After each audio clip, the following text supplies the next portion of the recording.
Cam, what's good, my boy?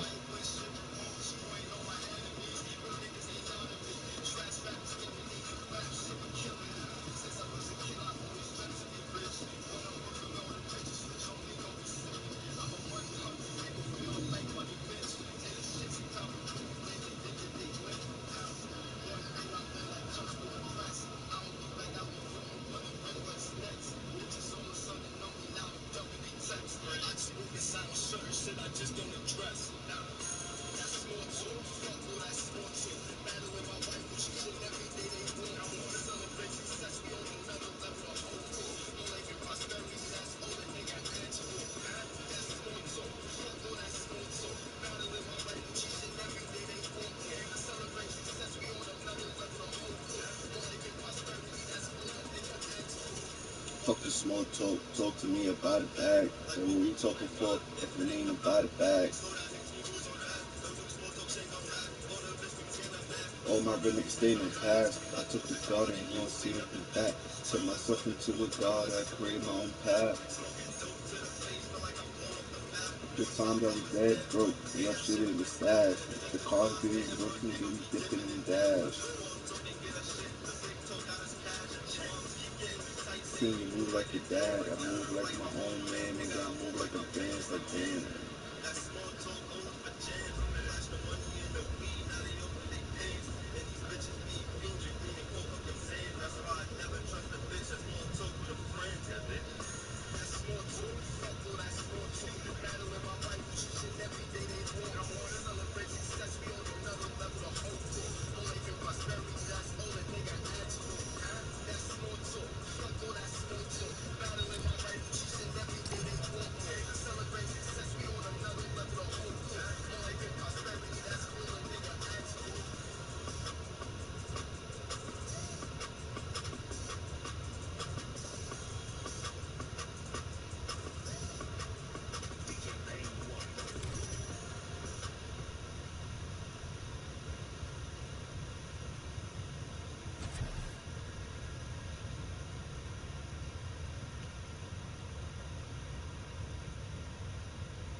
Yo, Cam, what's good, my boy?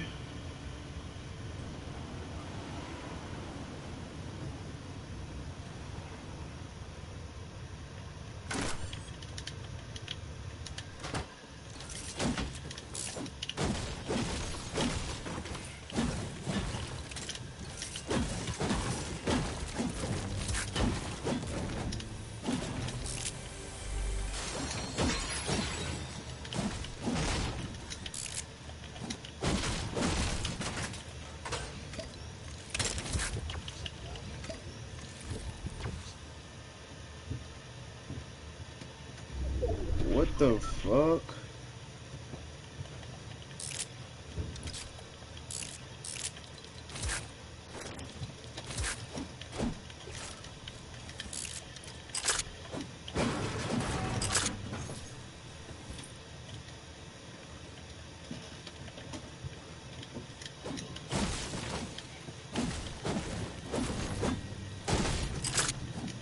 Trying to get you to 20 comments. Yeah. Yeah. Yeah. Appreciate that, bro.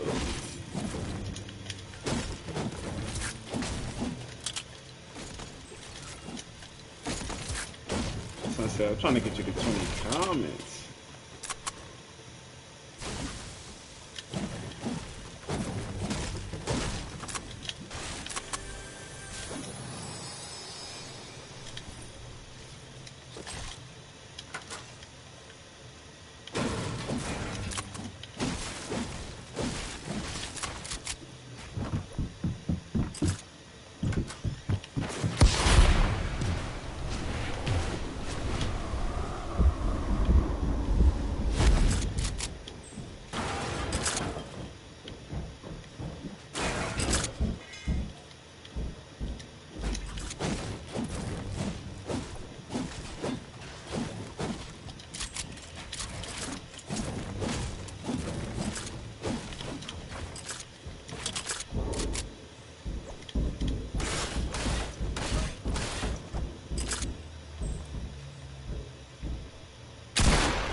Bro, what the fuck are you doing in that shit?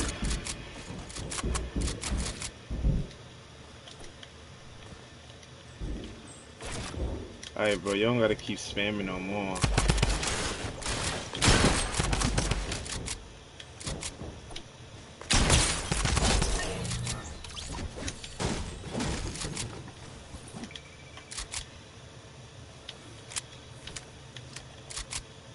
There you go. Appreciate that.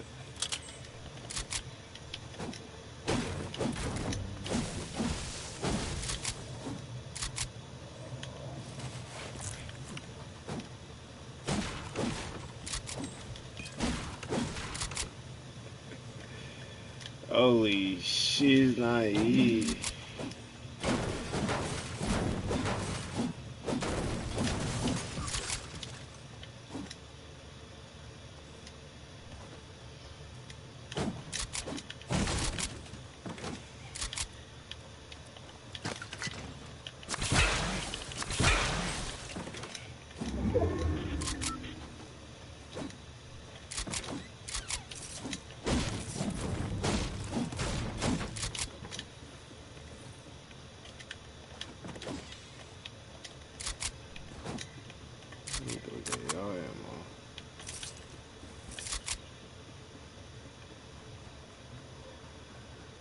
It's tough. Oh, it's a big delay on stream.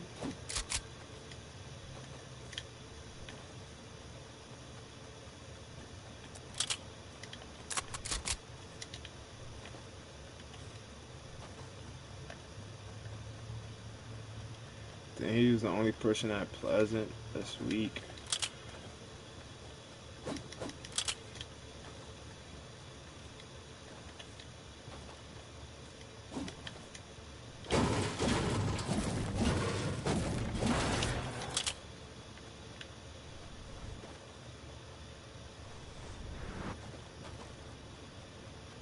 That's a blue terminal. That's a fucking semi-auto sniper.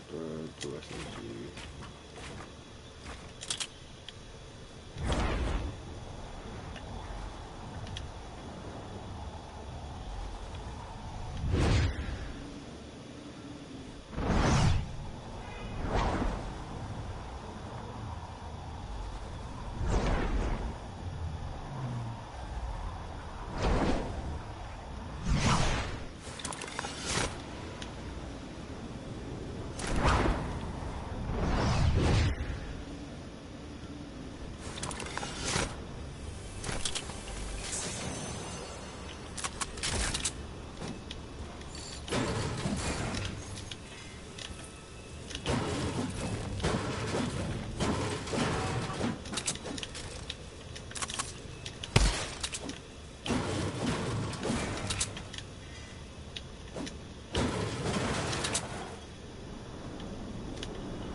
took to God, he don't say nothing back. Tuck myself into a God, I create my own path.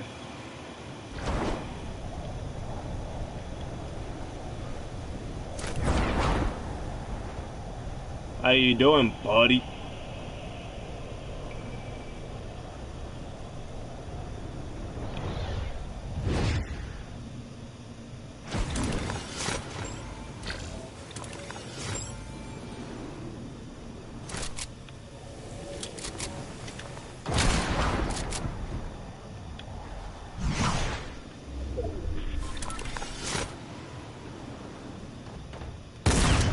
Holy shit! Oh, what's I got aimbot? Come over here, you bitch.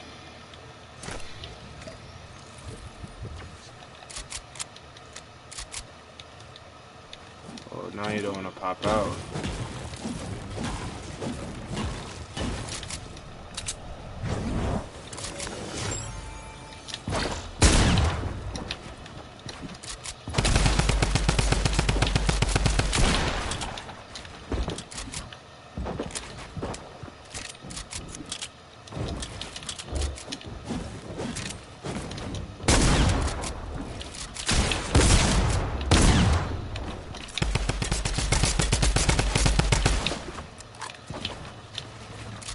Yo, this kid is nuts.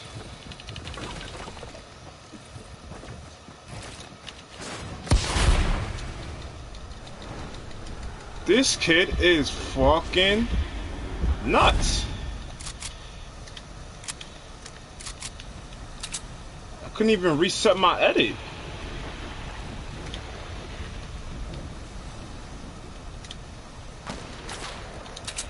Bitch. Don't snipe at me, bro.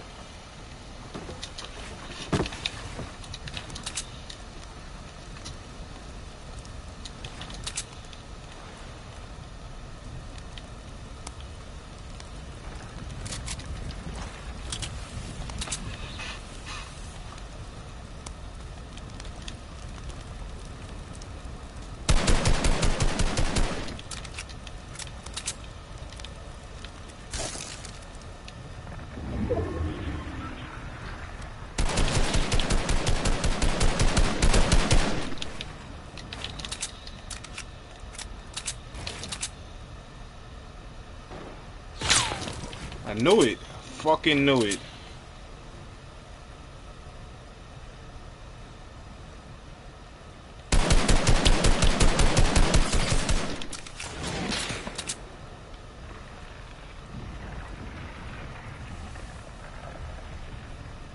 But you're not sniping me, bro.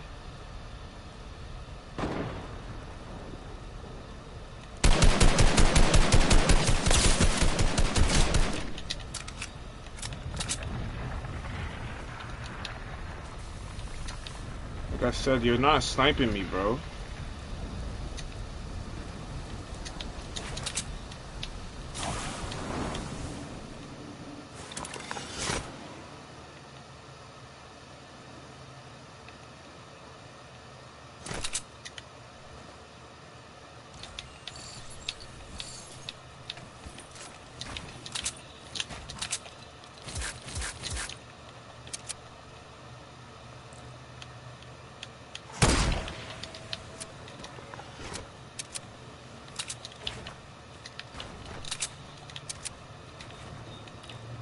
Peek me.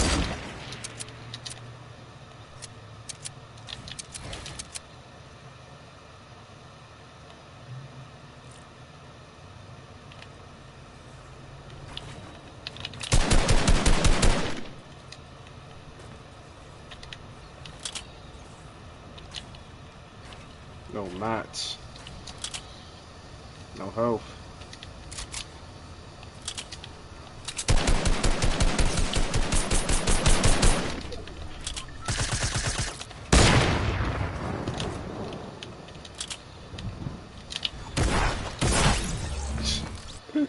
No mats, no fucking health.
Sunset on Hollywood. That's tough.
Wow.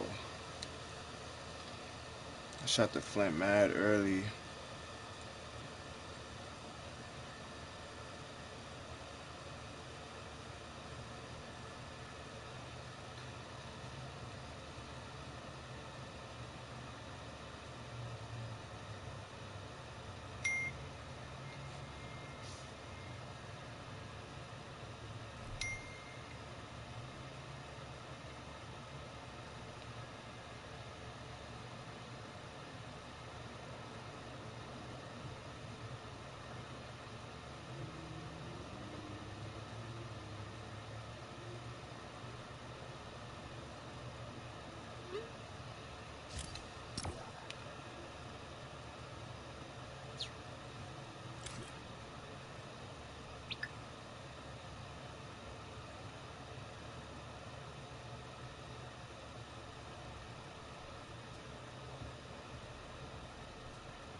You get Barry doing jumping jacks. I'm fucking weak.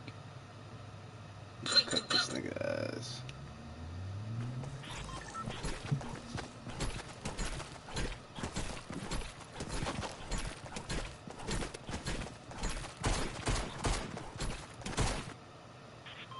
This thing have a pickaxe. She's glitching the game.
Got him.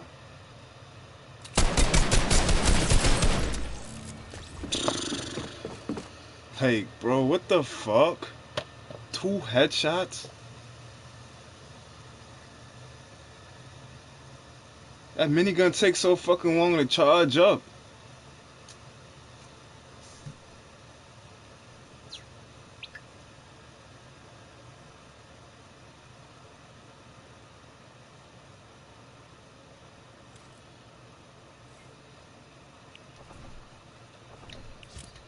What is that? Third game of the day. And it's straight bullshit early. That's tough.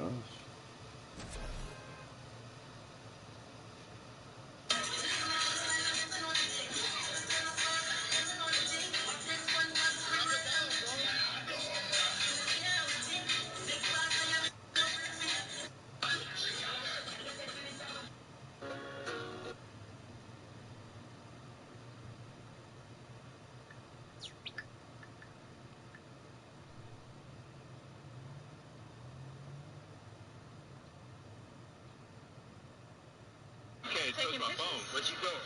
What you doing right now is theft. Hey, that's theft. I'm not stealing nothing. You just took the phone out of the car. You just took the phone out of the car. Y'all don't like that. Hey, Nipsey, that's illegal what you just did, bro. I'm filming y'all like I'm filming me. Nah, that's... Hey, you gonna go to jail for that, bro. Y'all the police? You just broke the internet. You just stole the phone. Pictures, you a celebrity. Y'all showing y'all good. Yeah, but we own our camera. Taking pictures of you. Hey, what's up, Nipsey? How you doing today? What y'all doing? I'm weak. How they gonna say he took the phone out the car?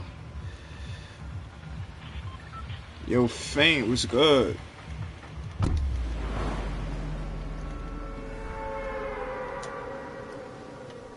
How they gonna say Nipsey took the phone out the car? I don't know if that's his car or not. Like, what the hell?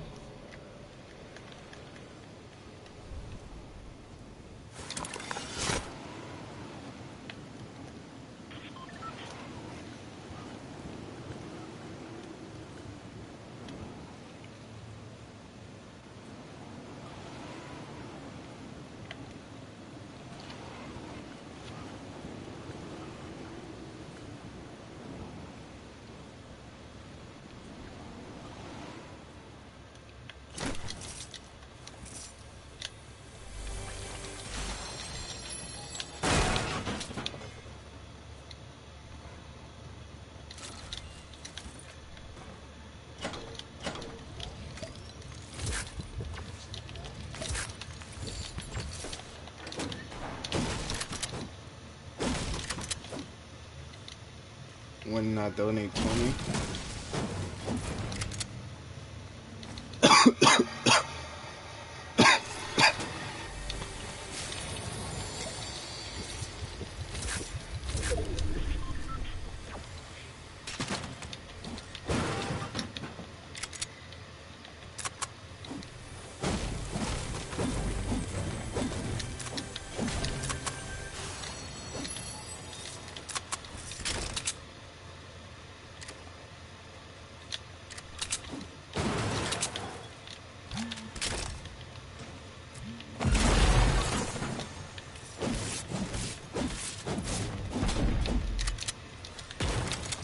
But my game froze. I'm about to be like, yo, bro, what the hell is this?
The fuck?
I wasn't even the person I was shooting at.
Grenade launcher.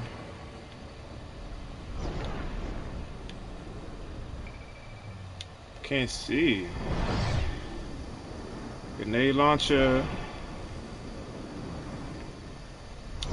Is that shit gonna go? Like it's gonna switch or what?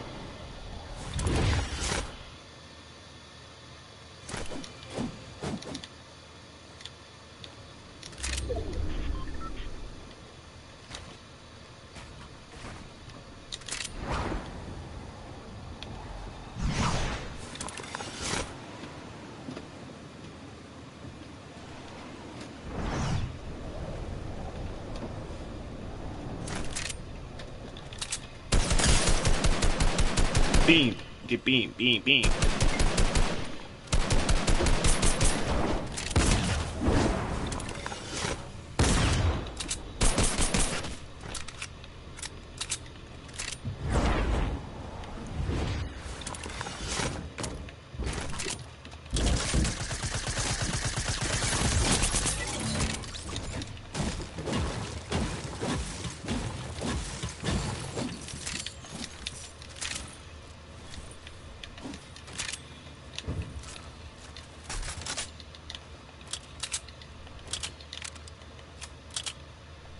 Wasted my only trap.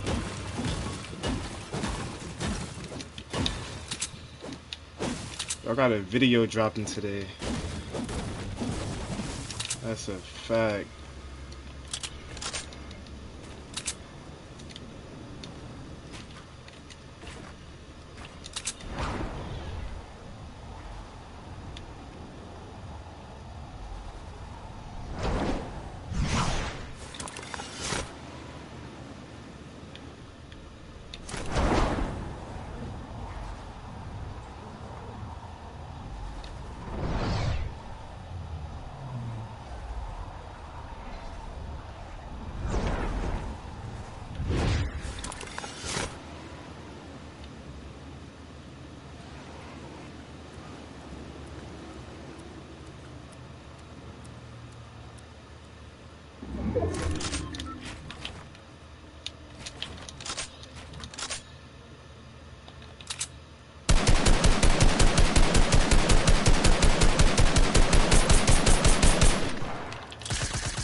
That combat fucked me up just now.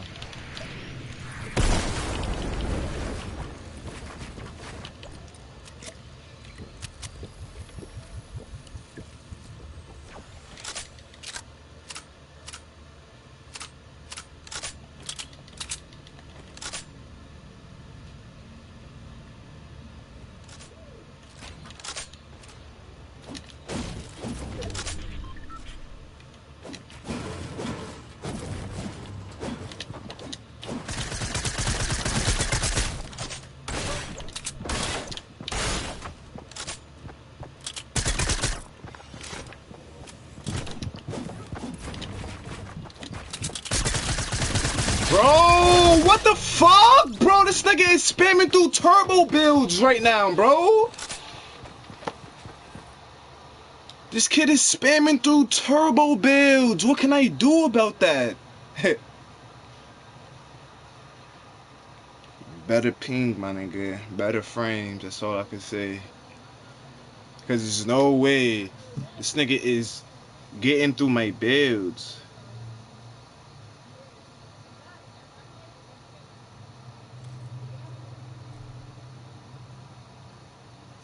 That's wicked.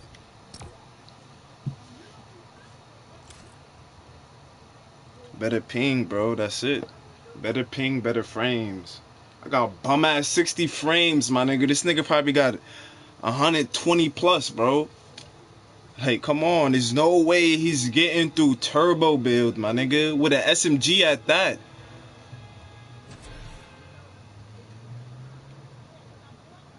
You feel me? After I grabbed his wall before he hit me with that combat,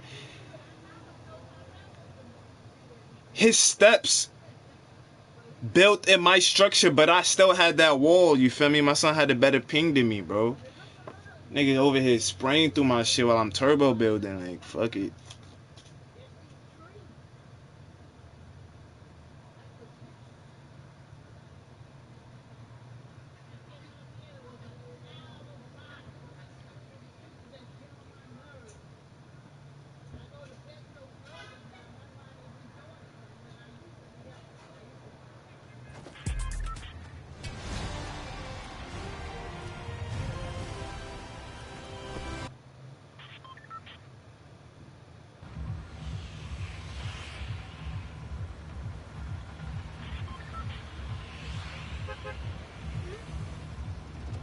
Leave this trash. Yeah, I'm done talking about being trash to you, kid. Niggas always call me trash, and then what I gotta do when niggas play together? I gotta clutch up.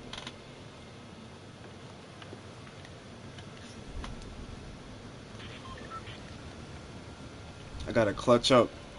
Cause you wanna die. Nigga Sean wanna die. Exactly. Laugh your fucking ass off, you bitch. Laugh your ass off, nigga.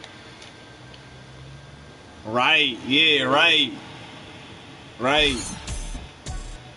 Fucking right.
There's two people over here.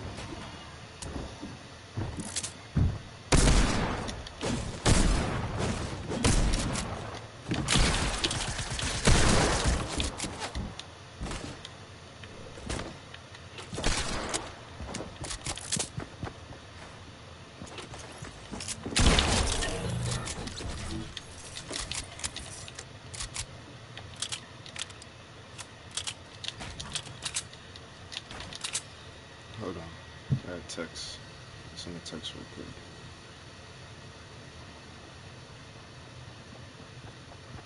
Uh-oh.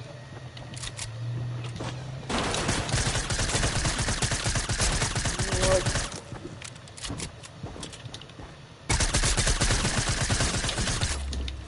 Look. Somebody else I just did the same fucking shit.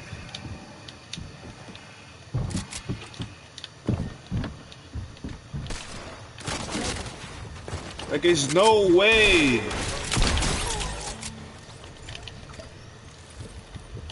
How is that not my kill?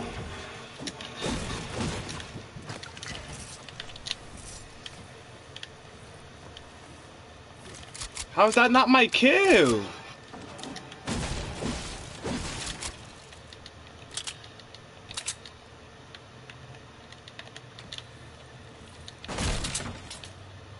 Alright, now, like I said before, text.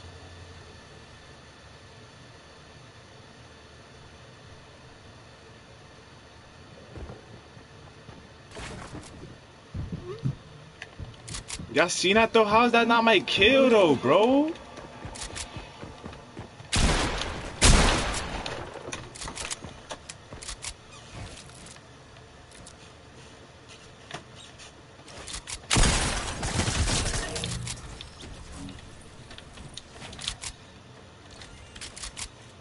He's probably the one who took my kill, bitch. Get sauced up, bitch.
That's tough.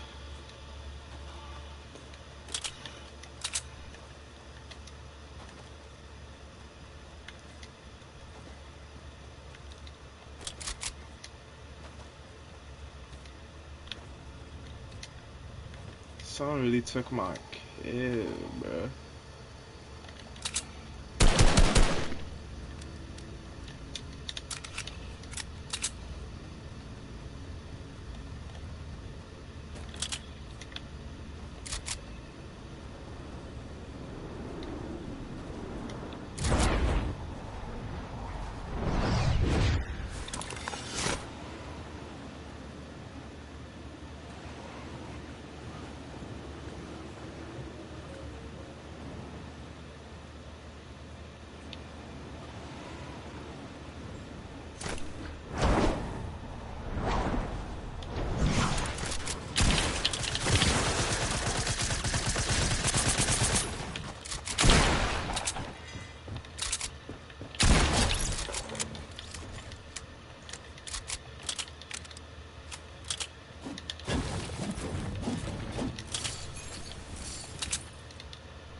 Somebody's in here with a sniper.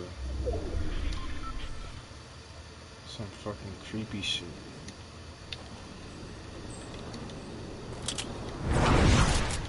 What?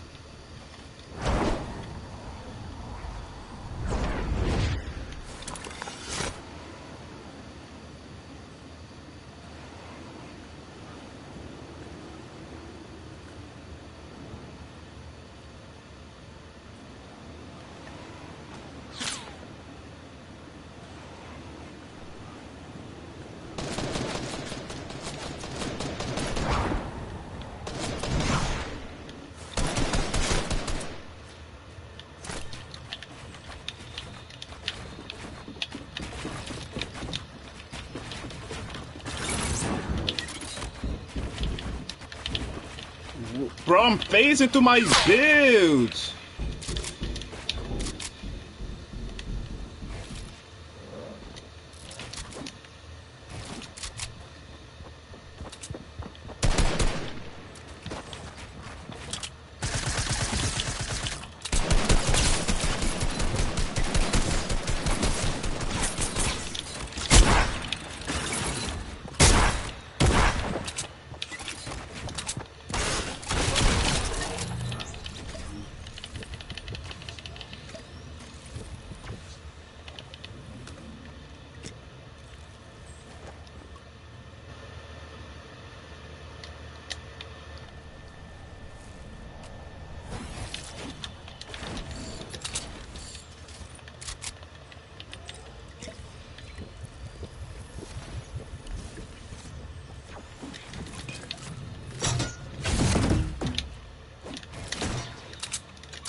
Wow, a baller.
Sniper!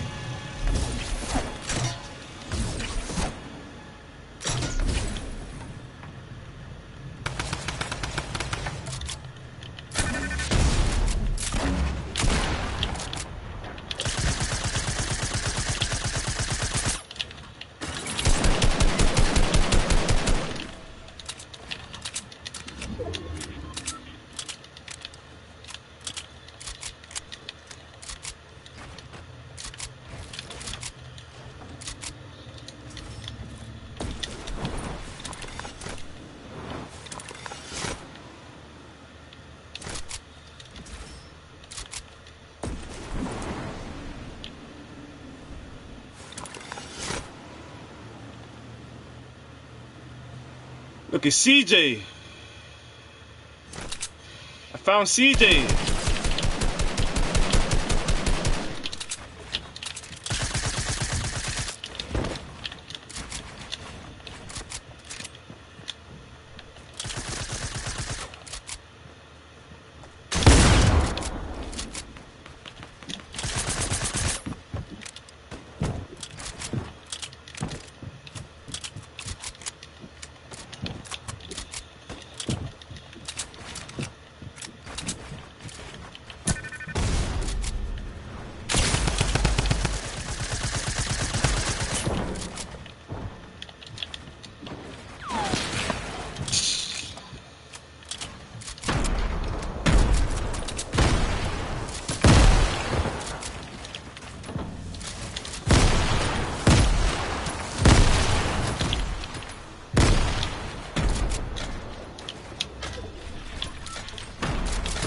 Bro, you dick sucker.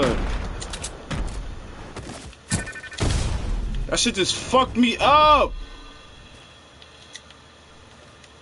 Bro, they know it's that high. You shitting me?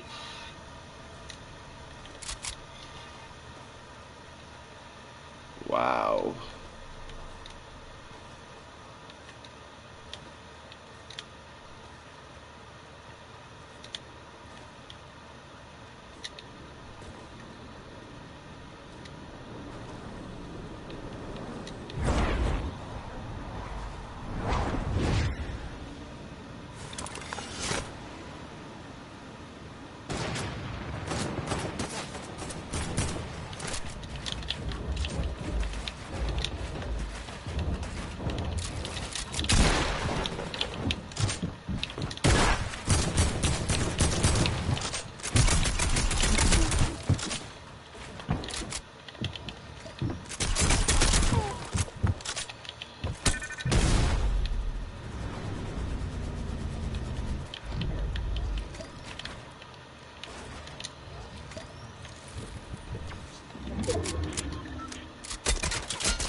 Bro, why am I the target? I am the main target right now, bro. What the fuck?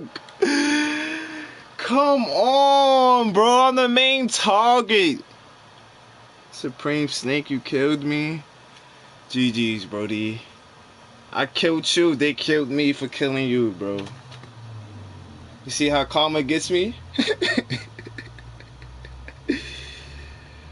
Yo, I was the main target just now, bro. What messed me up was me jumping down. That dropped me to 7 HP. That messed me up OD.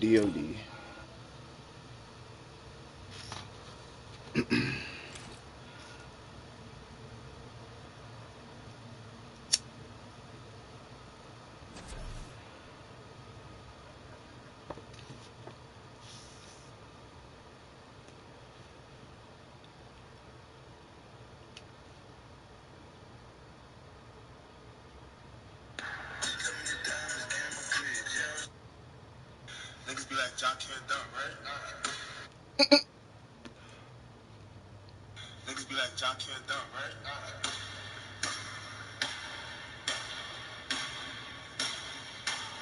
Good job.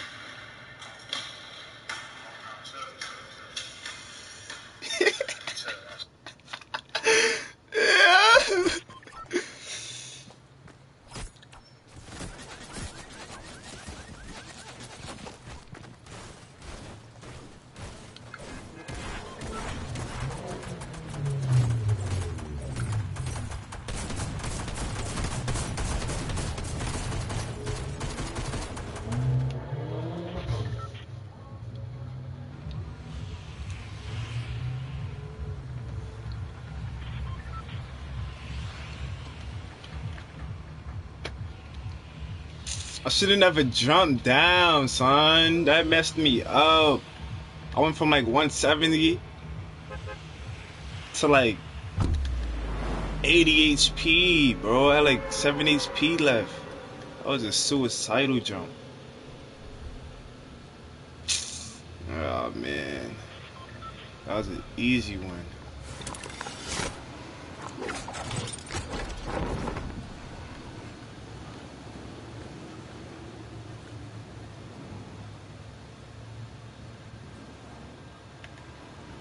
Don't come to my house.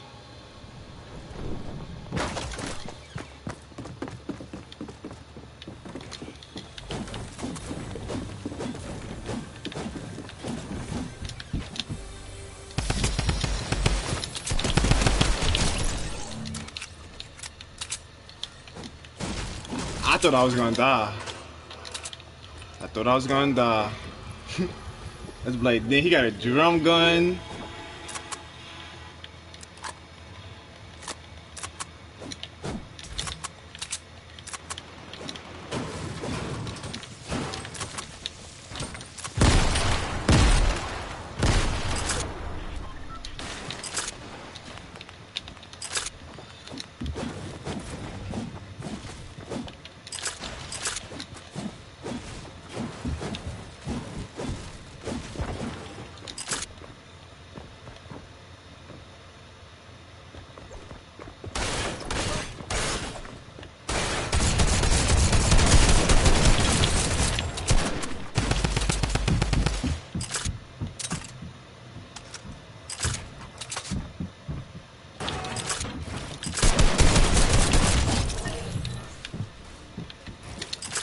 Like, what the fuck is that?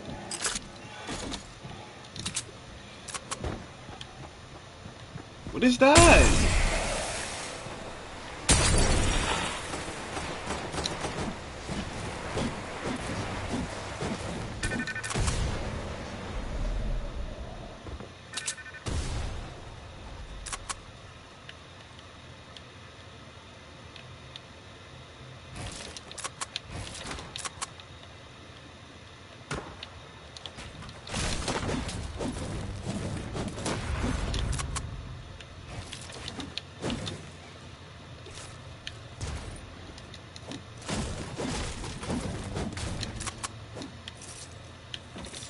Yeah, this is GG's, y'all.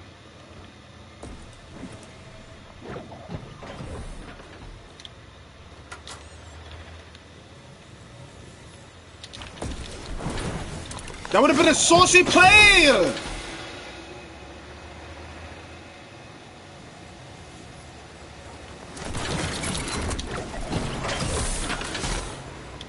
Bro, the first time that would have been so saucy, bro.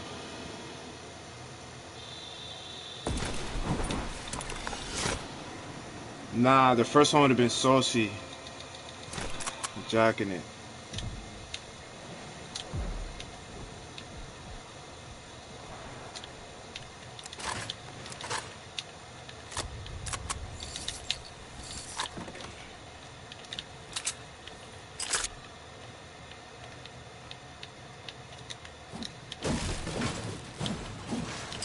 Bro. All these goddamn revolvers and shit. I need some help.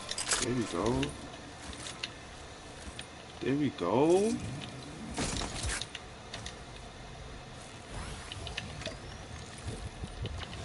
And there's a campfire over here somewhere.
I should have used that campfire, but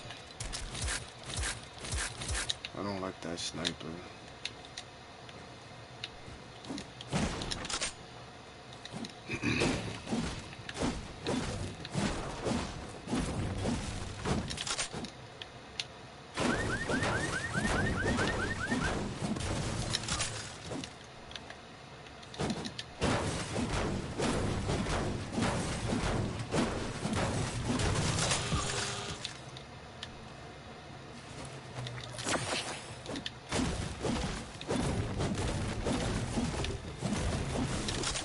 I made it out of Pleasant alive on like 8 HP. I still would have been a saucy failure. The trap and use the launch pad. Worst game of high dad. It's good, bro. And don't call me dad, please.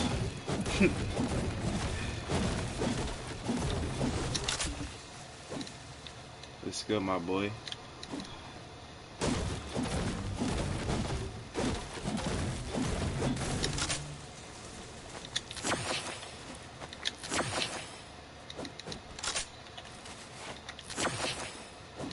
Okay, mom. Yo. Don't call me mom, bro. What the hell? Holy shit. You funny for that. My son said, okay, mom. Holy shit.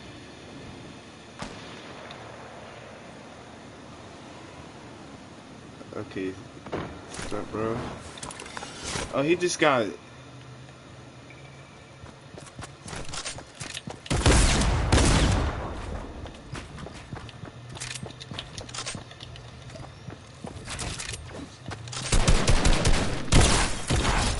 Sauced him.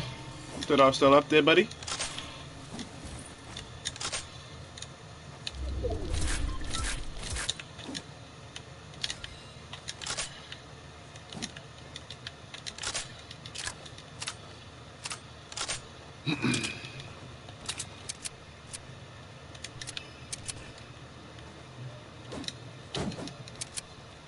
Get the... Oh, of course, bro. You know I can't even sniper. Even though I just left one, I don't like the new sniper. It hits for 81 damage. I don't like that. And it's mainly for the storm. It's a good sniper, don't get me wrong.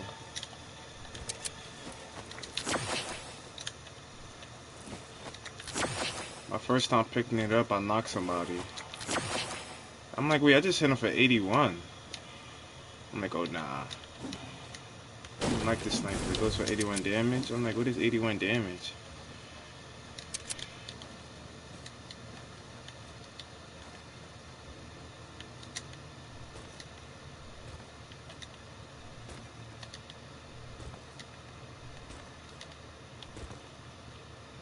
Damn, nobody around. That's tough. Now I gotta fucking run around all day and shit.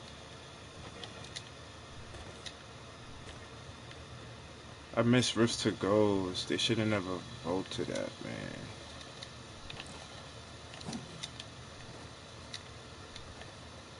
Just running around and shit. It's like, damn.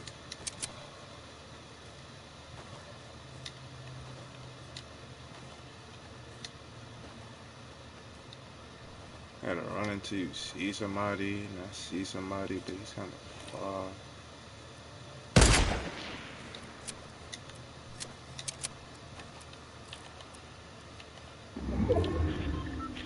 There's too much people over here.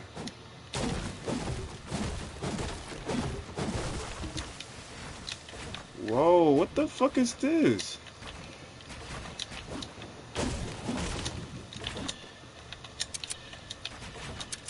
What you said? Nah, unless I'm leaving them on Xbox.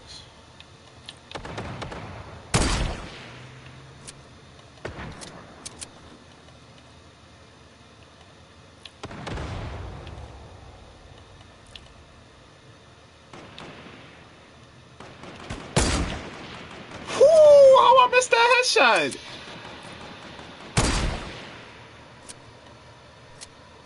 They lucky I don't got a launch pad.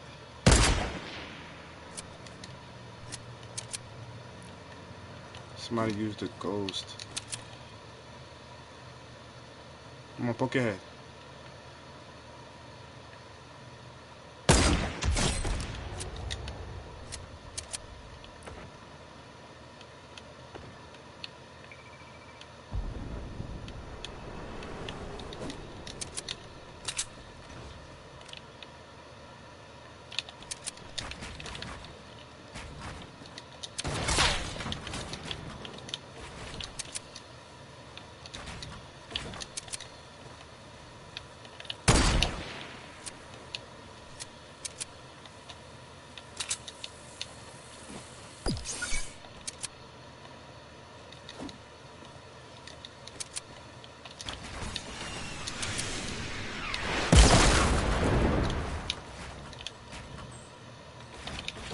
This kid got a fucking sniper and a rocket.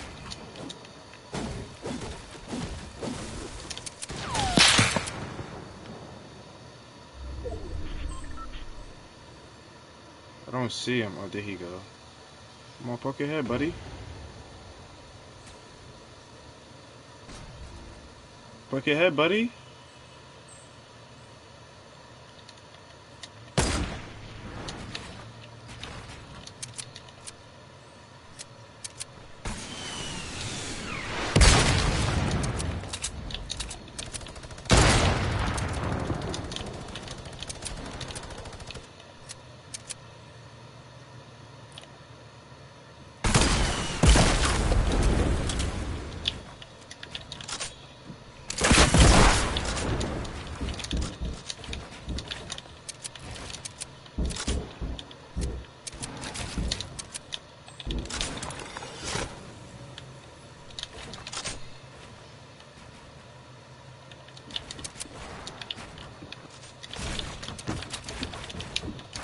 Lucky.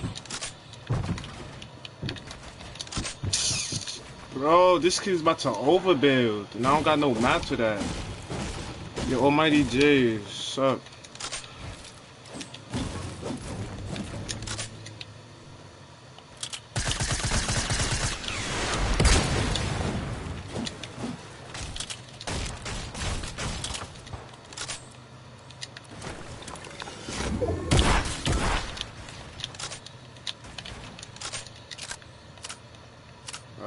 my god, this bum ass bot made me lose all my mats.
Yo, Blues Clues is good, my boy.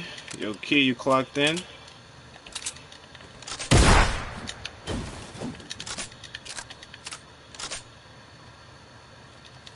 Nobody got health?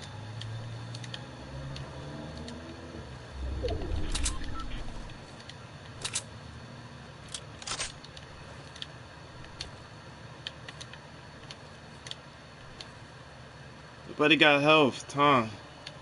That's tough, bro. I'm dead. 70 HP.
Oh my god, I got no health, bro. I gotta play this shit smart.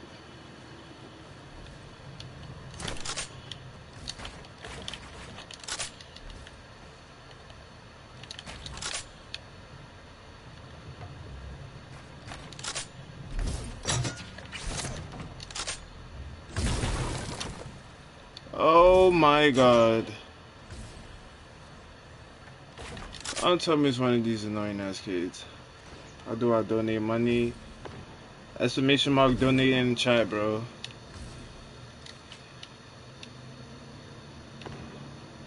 Cozy? I got no cozy. No traps. One more launch pad. I'm about to throw my hoodie on. It's chilly in my room.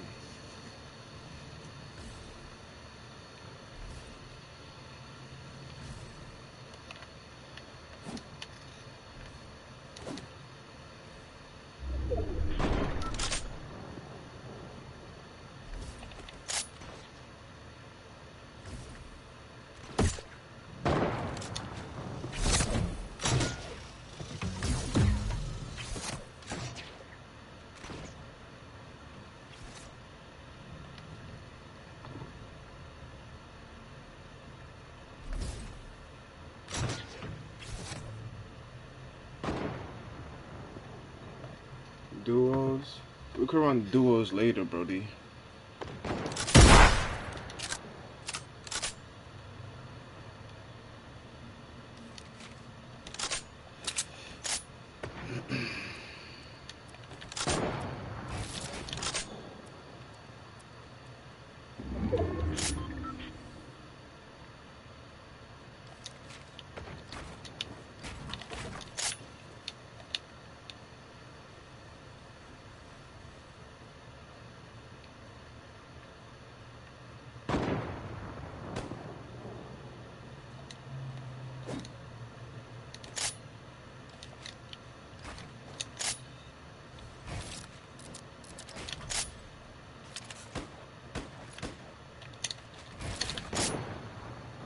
Bro, I'm messed up.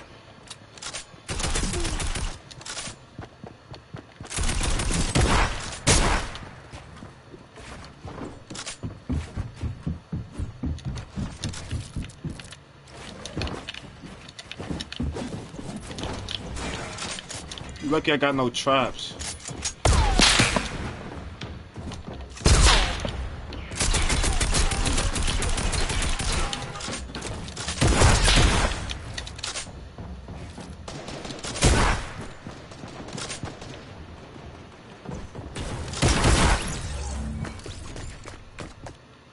I ain't want to contest him, bro. Not he just hit me one time because I got no health. No health. GG's. He lucky I had no traps.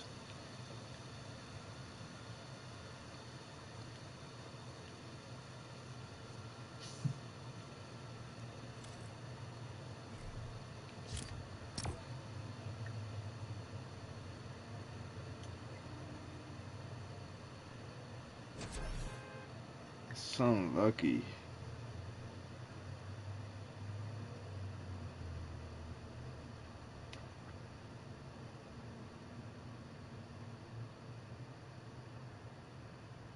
Apex. Hello everyone, my name is FaZe Quit. I'm FaZe Quit. My name is FaZe Rug. This is Temper.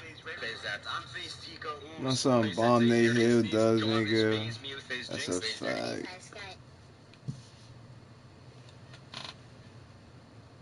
That one boy was good. That's a fact. My FaZe heads is performing in the World Cups today, y'all. My son Nate, Funk Bomb,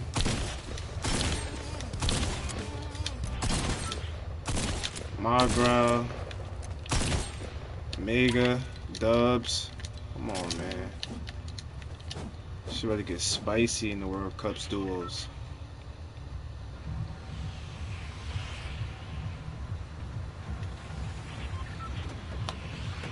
Look, I lost another game because I had no health. This is crazy. Another game because I had no health.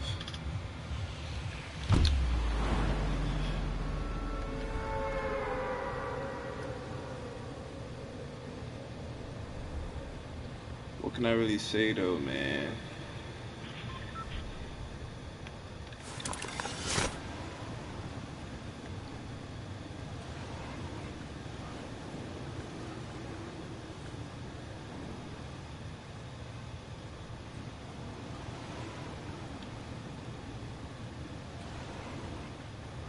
I was about to say, out of all these houses, you decided to come to my house, right?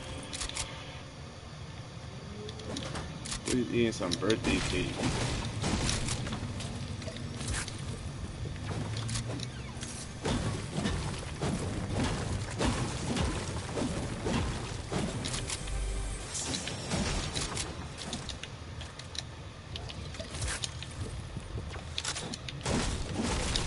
Go combat? Yeah, I'm carrying the med kit this game.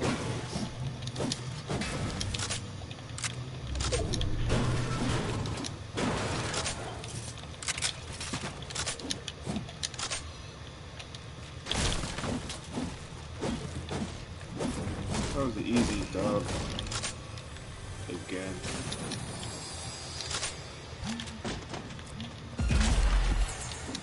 Oh yeah. Oh yeah. Campfire. Yeah, Epic said, nah, we got you.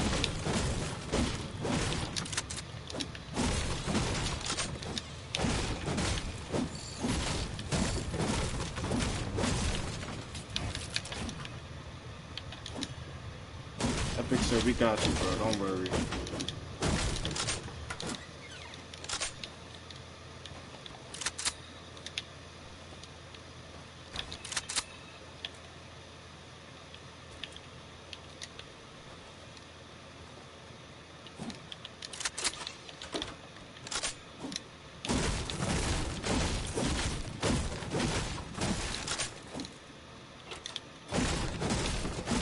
Ooh, another campfire.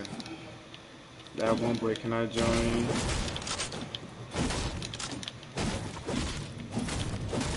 Make sure you sub to the stream, bro. Post notifications on. And after you do that, you add me on Epic.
I'm about to go back and carry that med kit.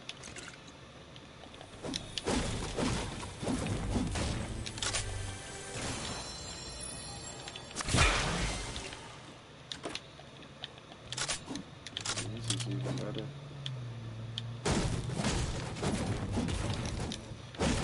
Just tag that kid up, and he got a heavy sniper for me. I need that.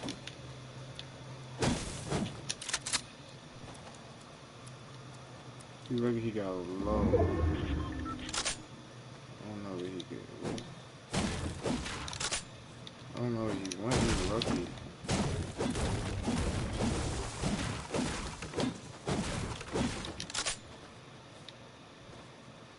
There you go.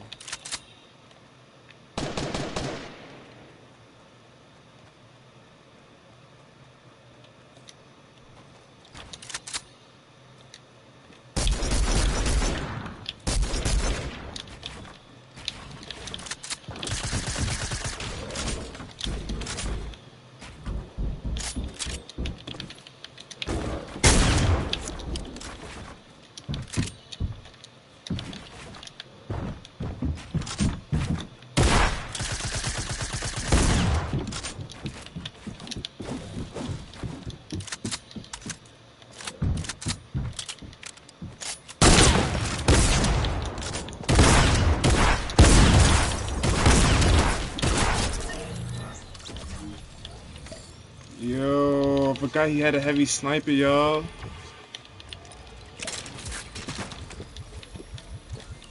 I forgot he had the heavy sniper.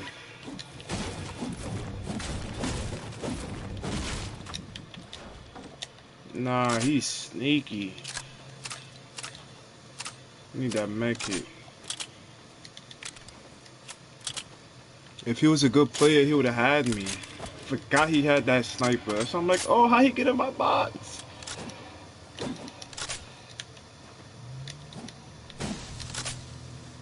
Need that med kit.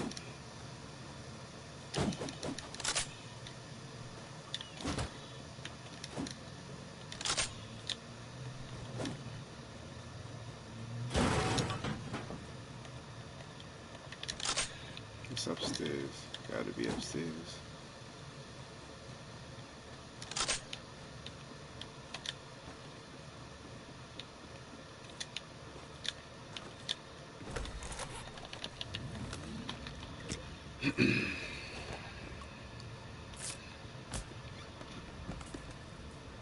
I need an AR.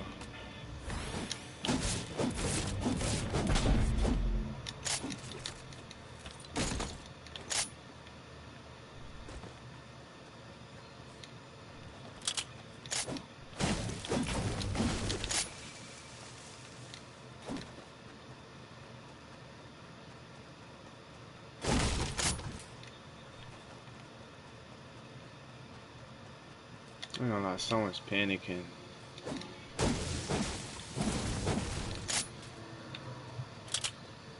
have AR over here.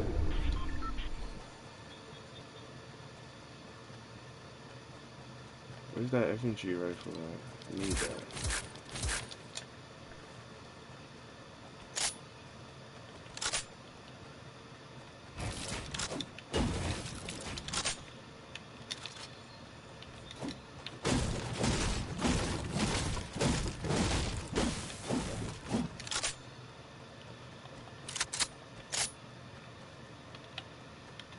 And there's a rush. That was the only person who came to Pleasant? Wow.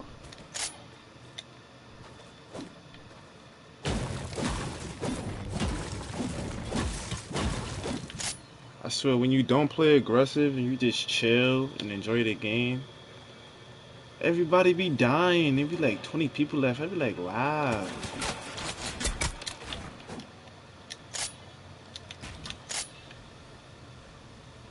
Bro, you fucking bot. I just came from over there, bro. Yo, y'all see this? Nah, I'm out.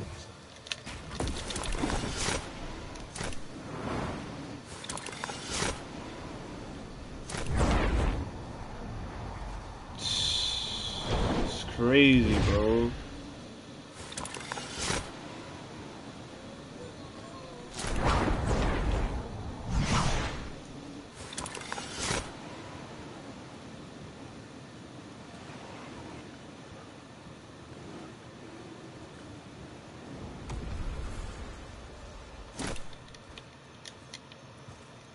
Oh, the monster did this.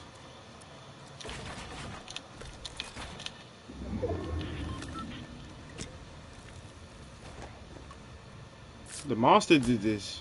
It was there like a little building structure over here.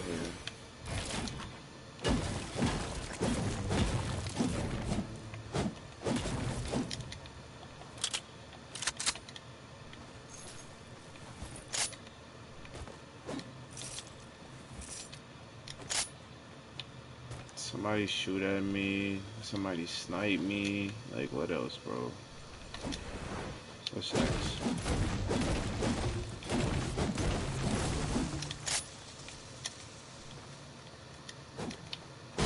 Even when I try to play passive, I gotta play aggressive because everybody be trying to kill me, so it's like, what am I supposed to do, run?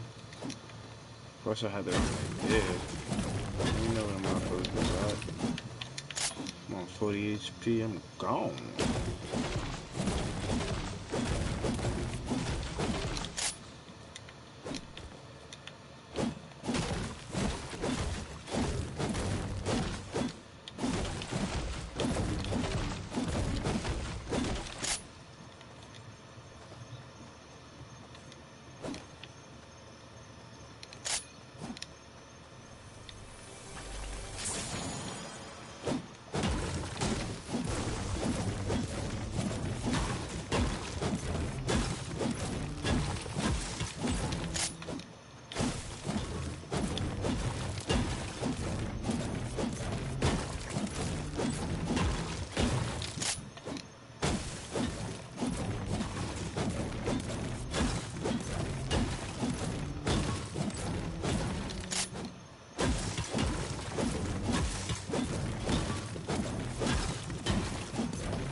Small ass circle.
see this, bro? Y'all fucking see this?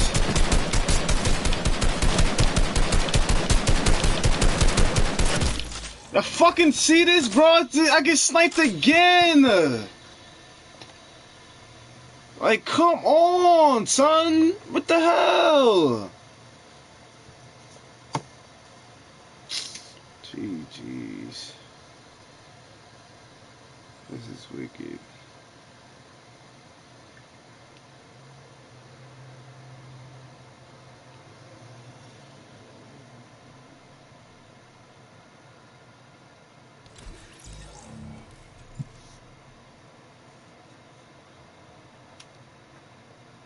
Six matches? Oh yeah. That shit about to be lit.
It's only 3 of us. I'm pretty sure them 2 didn't even have mics.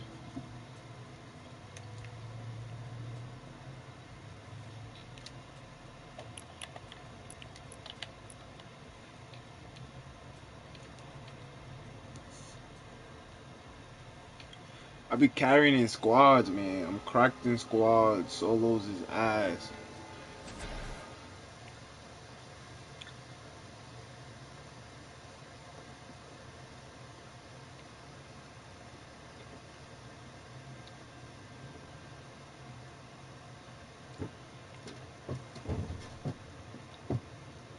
Duos and squads, man. That's what I'm there for.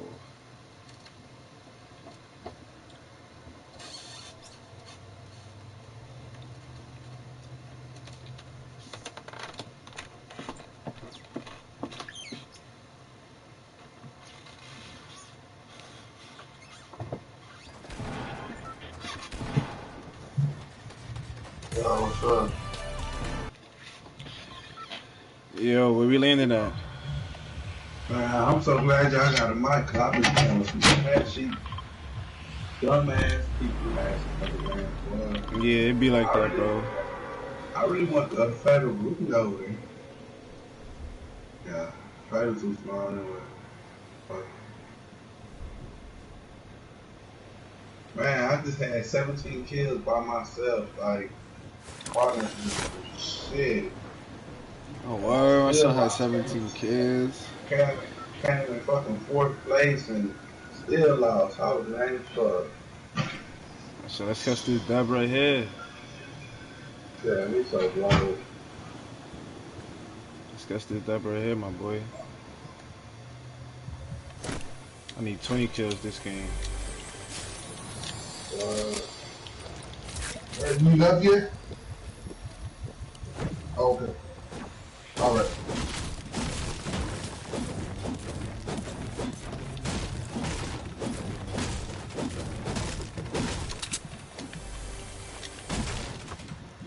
Wow. I just broke the chest. Thought I opened it. Broke the chest.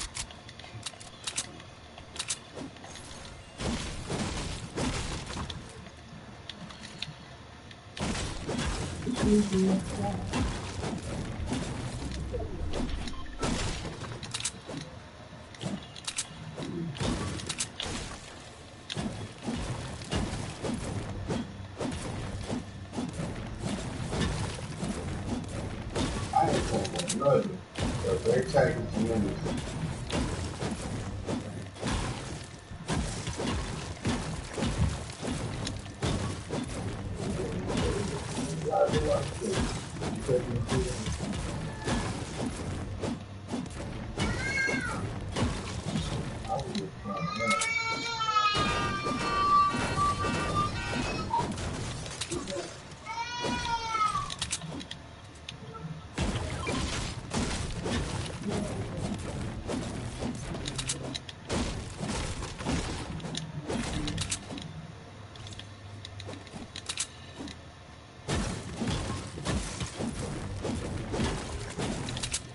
Got one ready.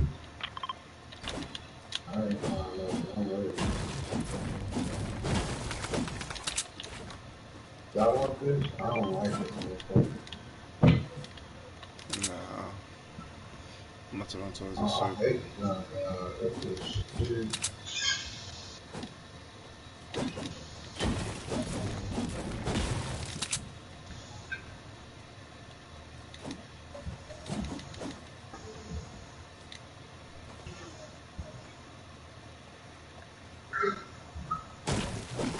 Y'all want to do that? That ain't no fun. You really shouldn't split up, but you gotta split up.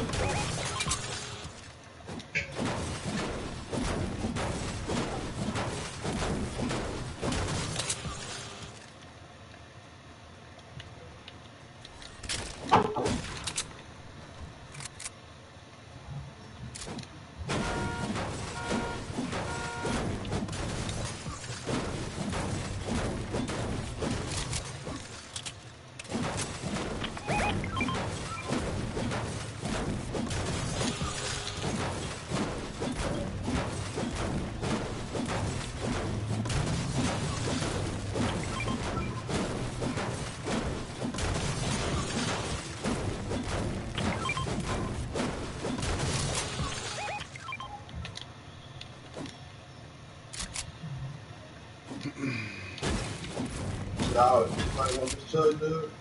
Yeah. I don't think I'm good, Rick.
Look at them stream. The circle is Oh, full. y'all, I'm ready to do some things. Yeah, I need you to go with me. Alright. I need to know my right person.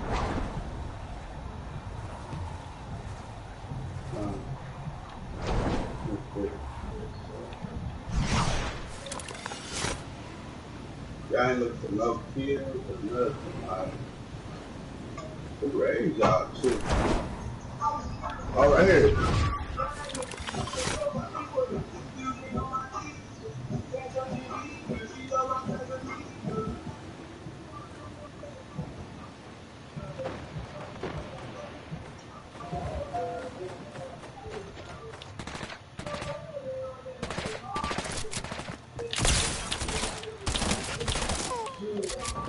I mean,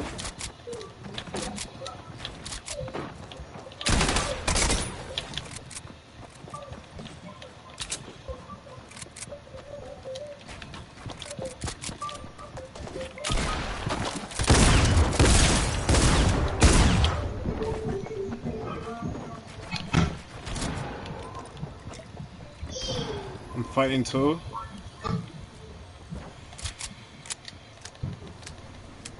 good job, y'all. You did that. Why you stuck? Instantly was robbing my phone. You just got get the whole squad thing. Hey, I got lunch bag.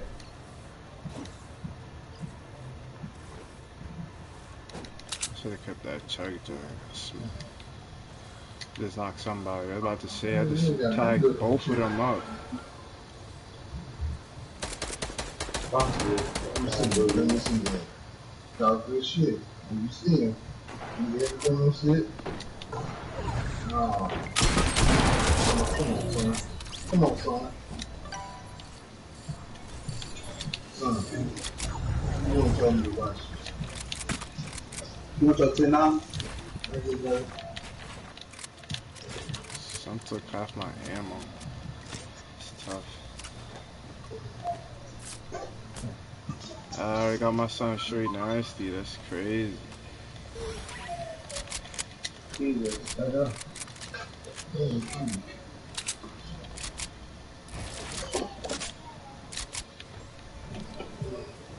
Damn, I don't got the fucking ammo.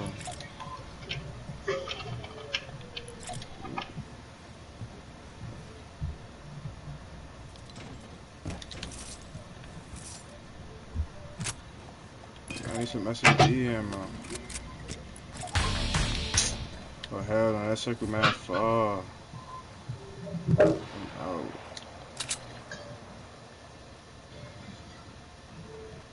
We got to the edge around if y'all hit me.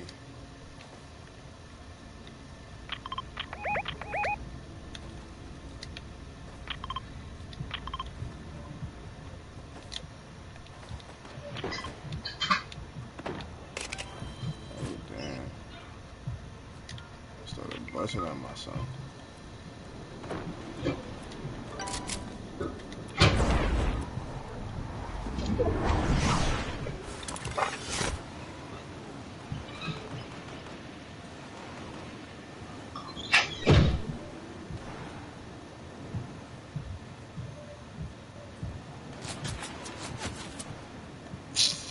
Wow.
Oh, he just took my pump.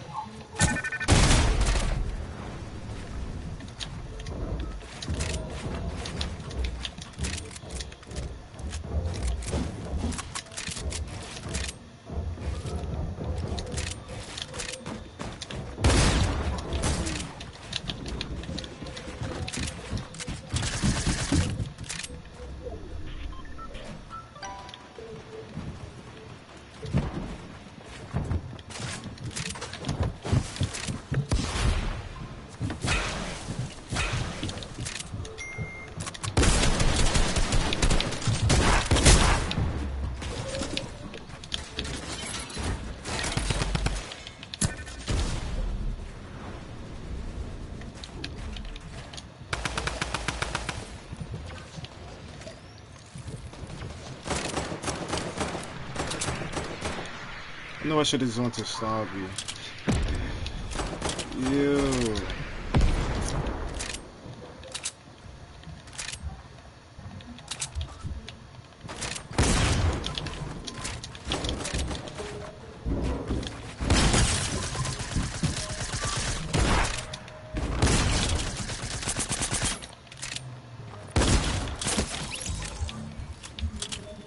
You the one who took my fucking... Oh, you shitting me, bro? Yo, my god, GG's, bro. Niggas wanna spam grenades. And he had a launch pad. It's about the launch pad.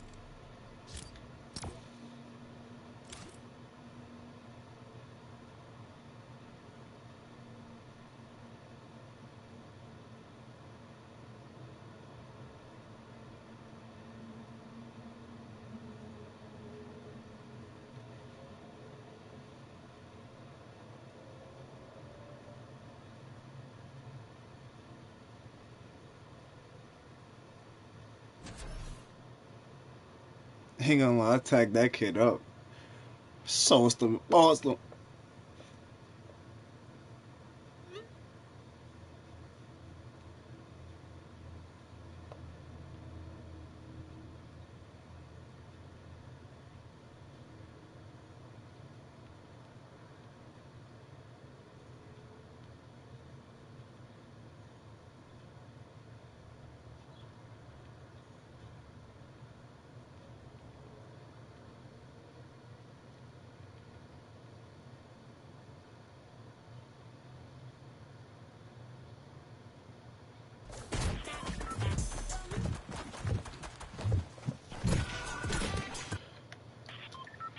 Yo, anybody got a mic?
don't got no minis.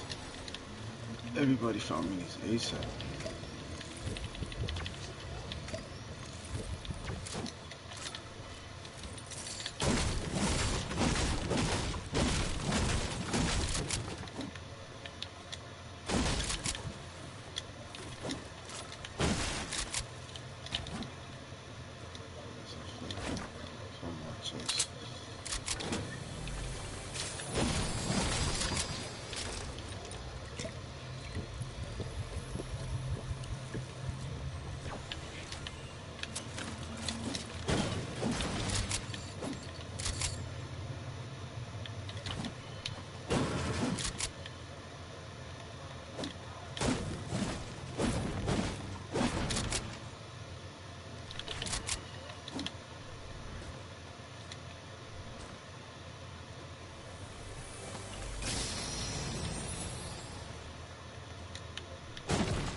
About to get all the mats I could, you already know.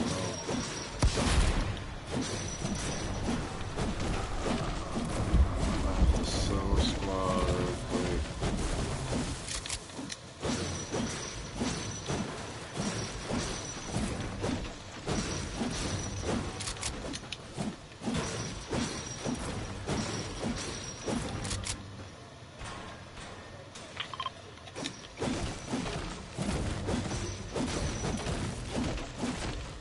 I ain't trying to stay close to this fucking game. Hell no.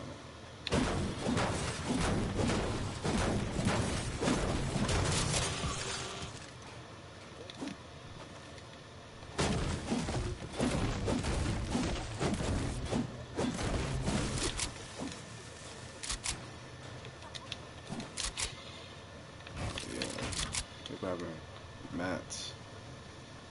Hope they use all them shit. That's what my son Key be doing. I'm like, Key, you grabbing all these fucking mats knowing damn well you're not gonna use all these shits.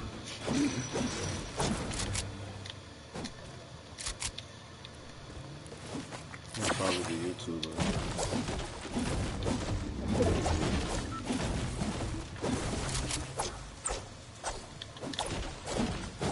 Dominican, but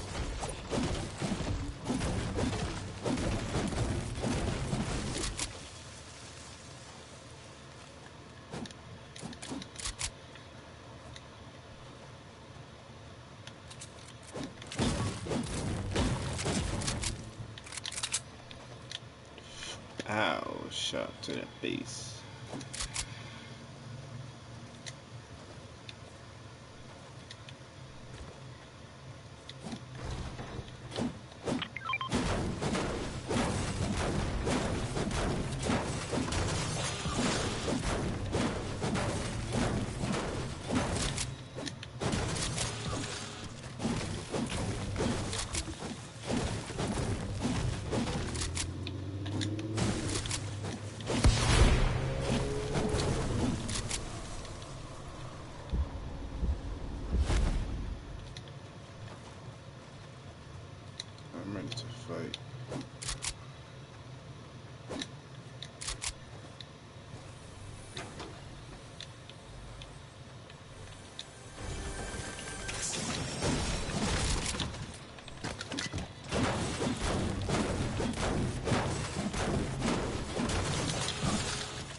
There's some farmers.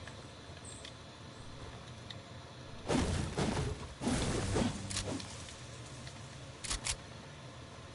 are they doing?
The headphones starting to hurt my ears.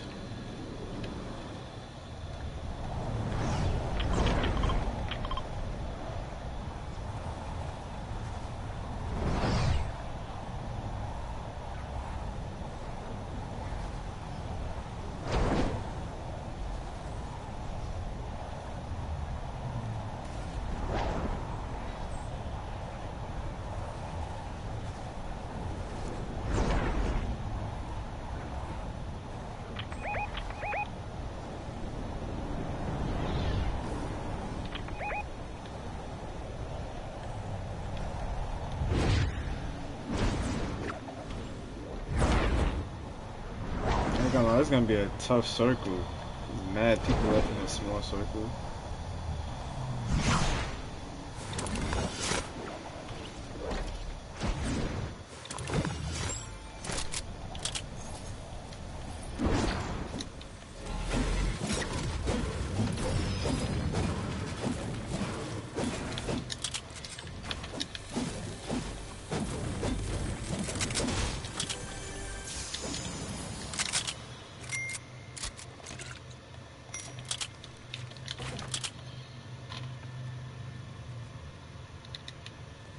Yeah. Take some bitch.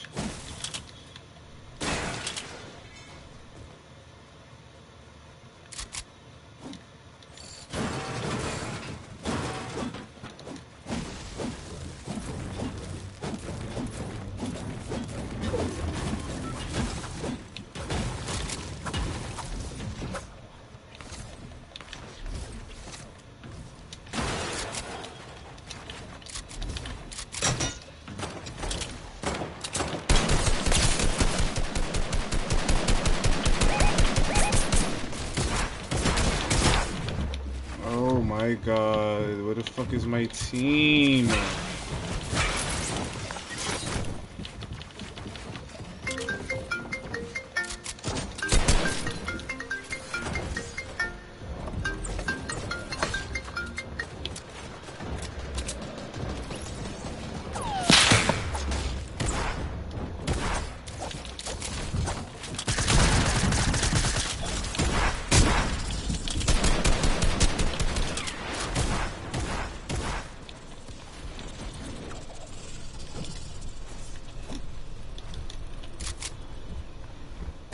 I had to get low.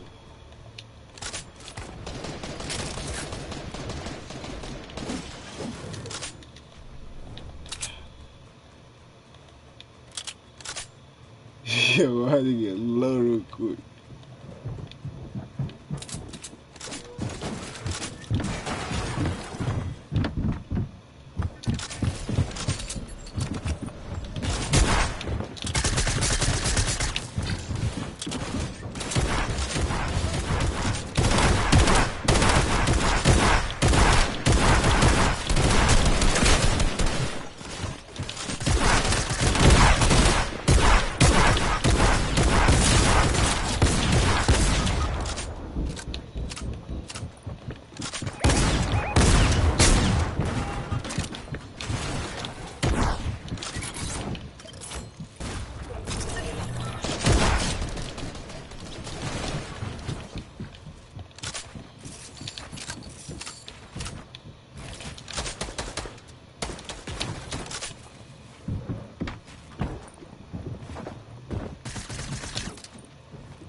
Pick him up, pick him up, pick him up.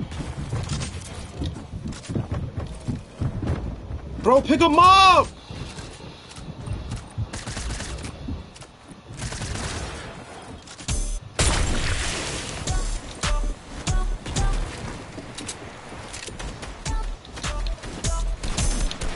Bro, move! Great.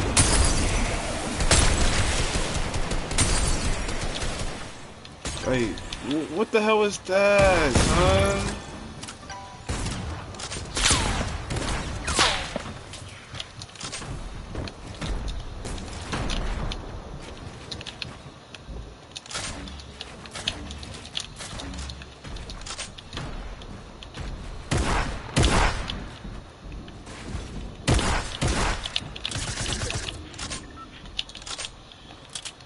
There's a fucking med kit down there too, son.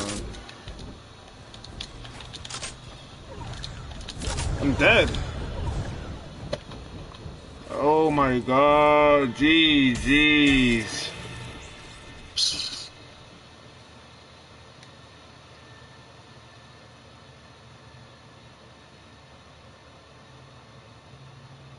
Son he's so worried about editing the wall, like, bro, pick up your teammate, bro. Like, come on, son.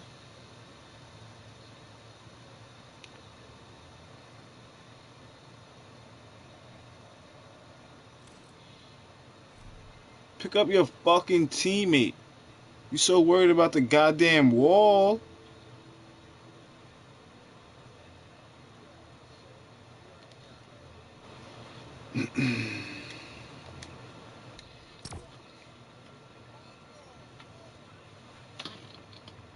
Like, it's always me. I always gotta do something.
Yeah, mics.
I don't know what gun he had, but that's what these two got.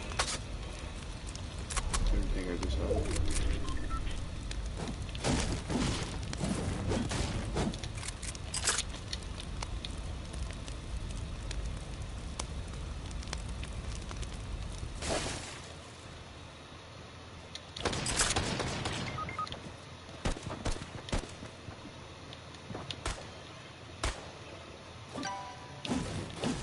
Which one is about to go get some fire? Fuck it.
Bro, relax, relax.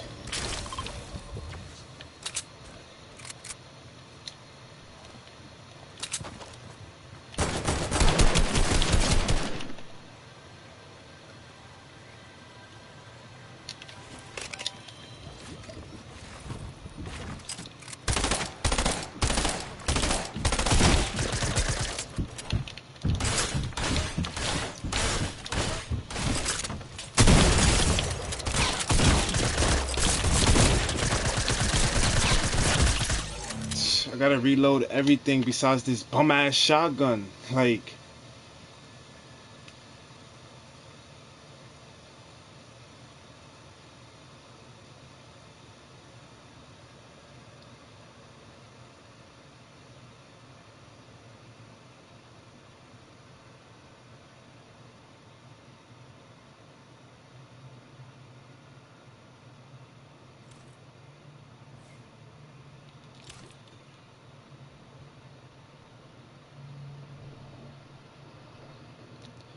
niggas don't got no mics.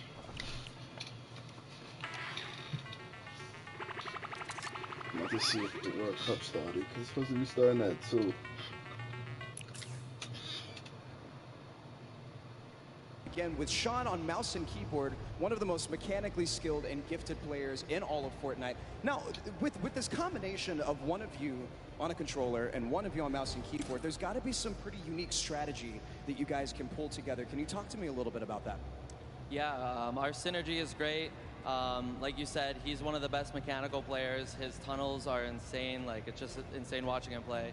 And just, you know, me being an aggressive player and having good aim, we really combo together well. I'm hoping we're going to do good. 1000%. Now, Sean, you both competed in the Pro-Am yesterday, which was a lot of fun. We all know that was a very sweaty lobby. But your thought process, your strategy going into today, tell me how that differs from yesterday and your performance there. I think yesterday was like super fast-paced. You need to get kills to place well. But today we're going to go for endgame, play super slow, and so we can kill it endgame. Fantastic. Well, we're all so excited to see you guys. GB, what do you have for us?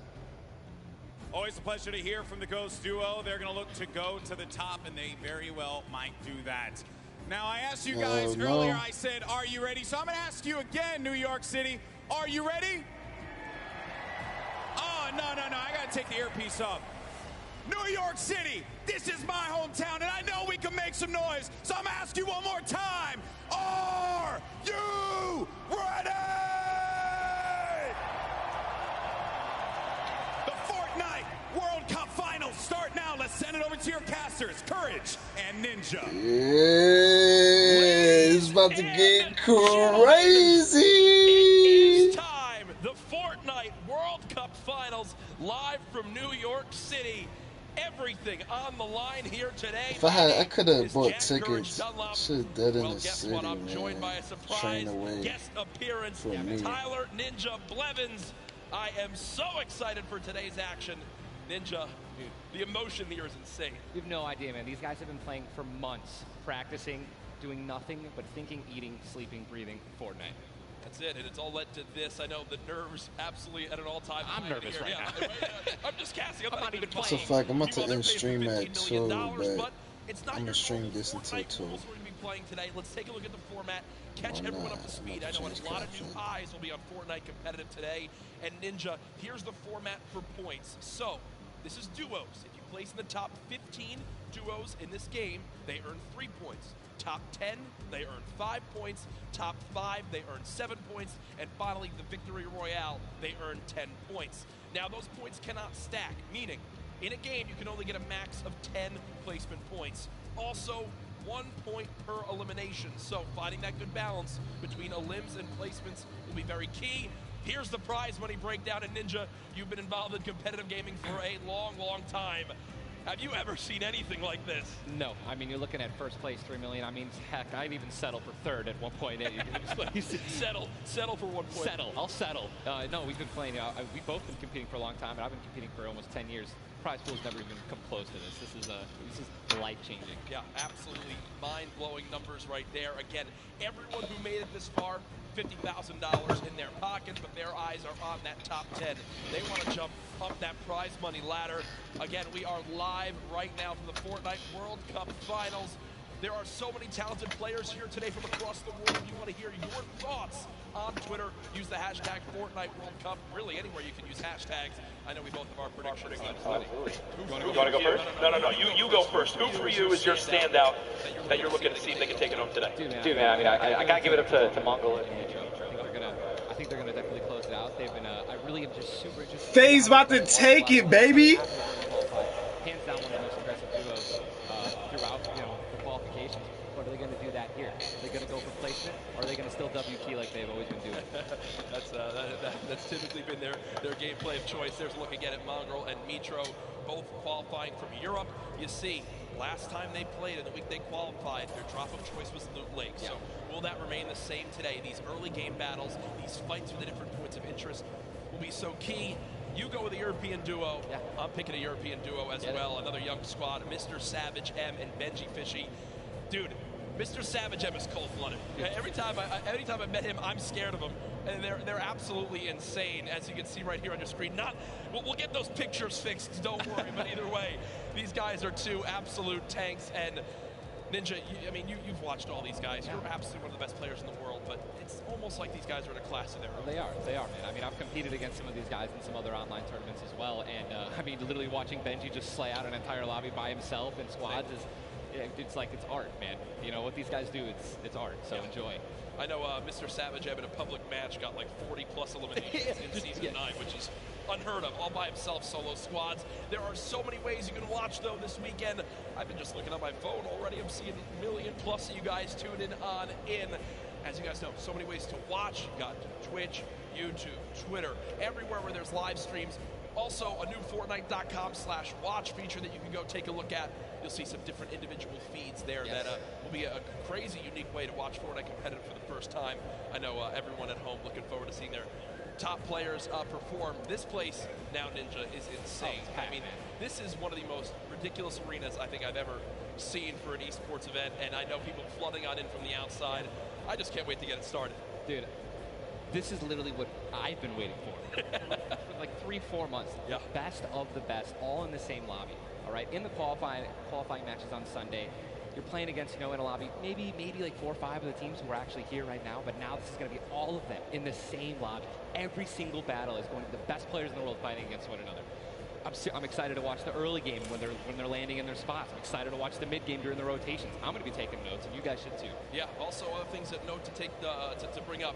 We're going to be playing on siphon settings here, increased material format. Do you want to explain for everyone at home exactly how that all works? I'd absolutely love to. So, unlike normal matches, when you get an elimination, all right, you're going to be granted with 50 health or 50 shield, depending on what you're missing.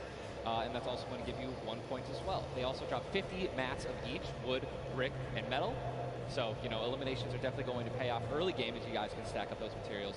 Yep, and remember, that is when you get a full elimination, not when you knock down an opponent. Correct. So, if I knock a player, you'll see in this, a lot more times teams will immediately try to finish that elimination, get the health, go pick up the materials, maybe secure some extra loot. There's a look at the lobby screen. And, Ninja, I was laughing with you earlier when the players were warming up earlier today because they got some warm-up games in. Obviously, for many of them, it's their first time in a major LAN event. They wound up going through and they were just sitting at the spawn island like they were right now. I mean, look at the build battles happening on spawn island. They're all editing. They're all aiming. None of them are just sitting still. The nerves running through them insane. I would have been sitting still like, fuck this. 16 years old. Some of these guys are going to walk away with $1 million+ this weekend. At 16, what would you have spent your money on? I don't even want to know. Why not even ask that? Probably 16, man? Just a bunch of candy and energy. Next year. I didn't really. So basically the same as today. Exactly. Nothing really would change. Nothing's changed. No, it's so much fun, man. Again, people flowing on into the venue, looking at these duos, looking at these contested areas, right? Loot Lake has been a very hot topic. Yeah, man. You know, Aiden has been landing there throughout all the wildfires. You see, you know, Mongrel and Mitro. I've been hearing some notes about, you know, Tilted Towers and or Neo Tilted, as it's now called, and where they're going to go. In your opinion, right now you play 6 games. Yep.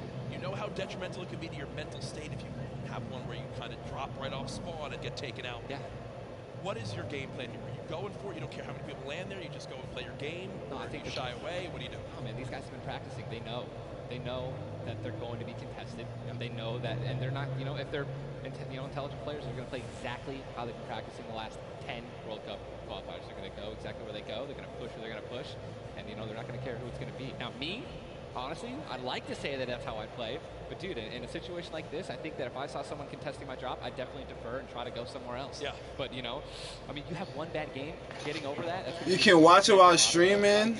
Yeah, that's a fact. That's going to be something you're going to be thinking about it in the second game, the third game. Oh my gosh, should we change our landing spots? And then if you're thinking like that, it's over. Yeah, and I keep seeing you look down. You're like eagerly wanting to talk about this map. We have what the first map is going to be in front of us. But again, guys, there's so many exciting things going on in the world of Fortnite right now. One of the new I already changed it. Going on. Prop Hunt. We watched a little bit of it yesterday, but again, made by Stray Kite.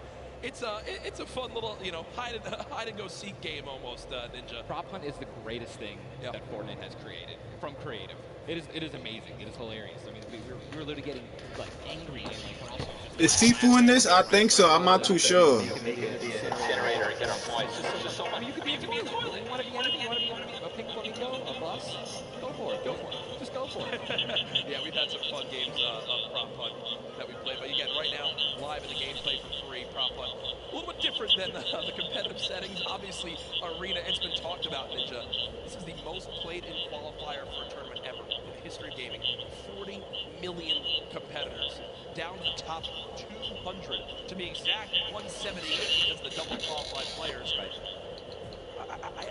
You can't even put in like your head just how insane those numbers are. I think it's just important to show and let everyone know. I deadass could have been there, son. Online, it just allows so I deadass could have been there, my nigga. to be here today. Oh, Because God. they play, from the comfort and safety of their home instead of traveling across the world just to qualify. So I think this is one of the first times we've seen something like this, qualifying like this. And I'm just excited to watch these kids dominate the next freaking 4 hours, 6 hours. I'm ready to stay here all night.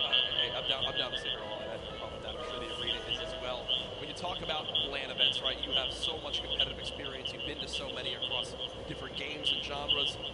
The one thing that stands out to me, though, it will never feel the exact same. They lost Wi-Fi. So for these guys, what are some tips that you can Not share? even Wi-Fi. Yeah, niggas lost internet for like a whole month. We'll do what That's I what always tell fucked me people up. Saying, you know, hey, maybe going to a tournament, any advice, right? You know, it's do exactly what you do at home, right? If you wear socks and you know no shoes at home, that's what you're gonna do. If you don't wear any socks at all, or you wear sandals, you wear that. If you wear nothing but sweats and PJs when you're gaming and practicing, that's exactly what you should be wearing right now when you're competing, right? Yep. Don't try to change anything up. Drink what you normally drink before the games, water, energy, whatever the case may be, or you know, eat what you're gonna eat. Do not change anything up. It's very important to get in that mental state of what you do and how you've been practicing the entire time at home. I've even heard of stuff as far as like don't change. Next event though, Absolutely. I'm grinding. Watch. Like it normally is It's gonna now. be lit. Again, we talk about how there's $30 million on the line in the Fortnite World Cup Finals across today and tomorrow. $30 million. $3 million in prize money given away this weekend. That happened yesterday at the Creative World Cup Finals. Let's take a look.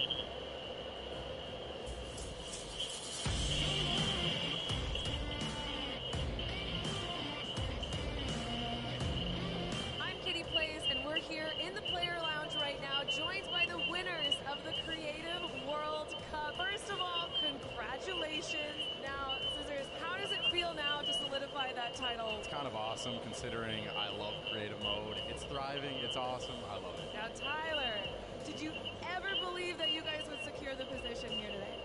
Yeah, I always knew we had it in the bag. You know, we're the week 1 qualifiers. We're the most stacked team. There was no competition. Just when the last map was a death run, I knew we had that in the bag.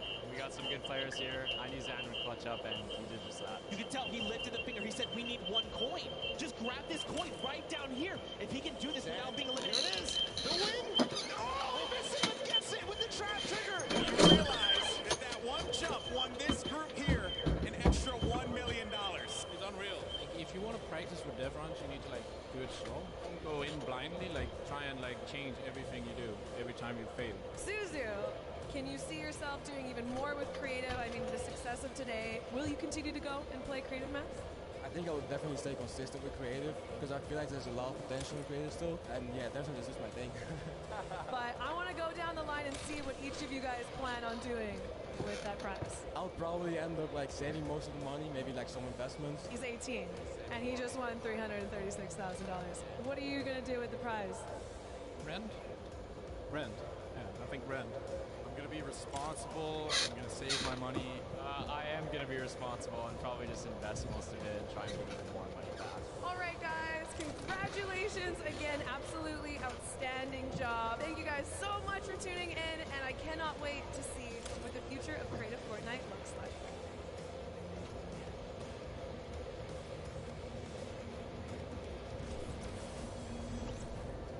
The Creative World Cup Finals, so much fun yesterday. Again, congratulations to Scissors and his team.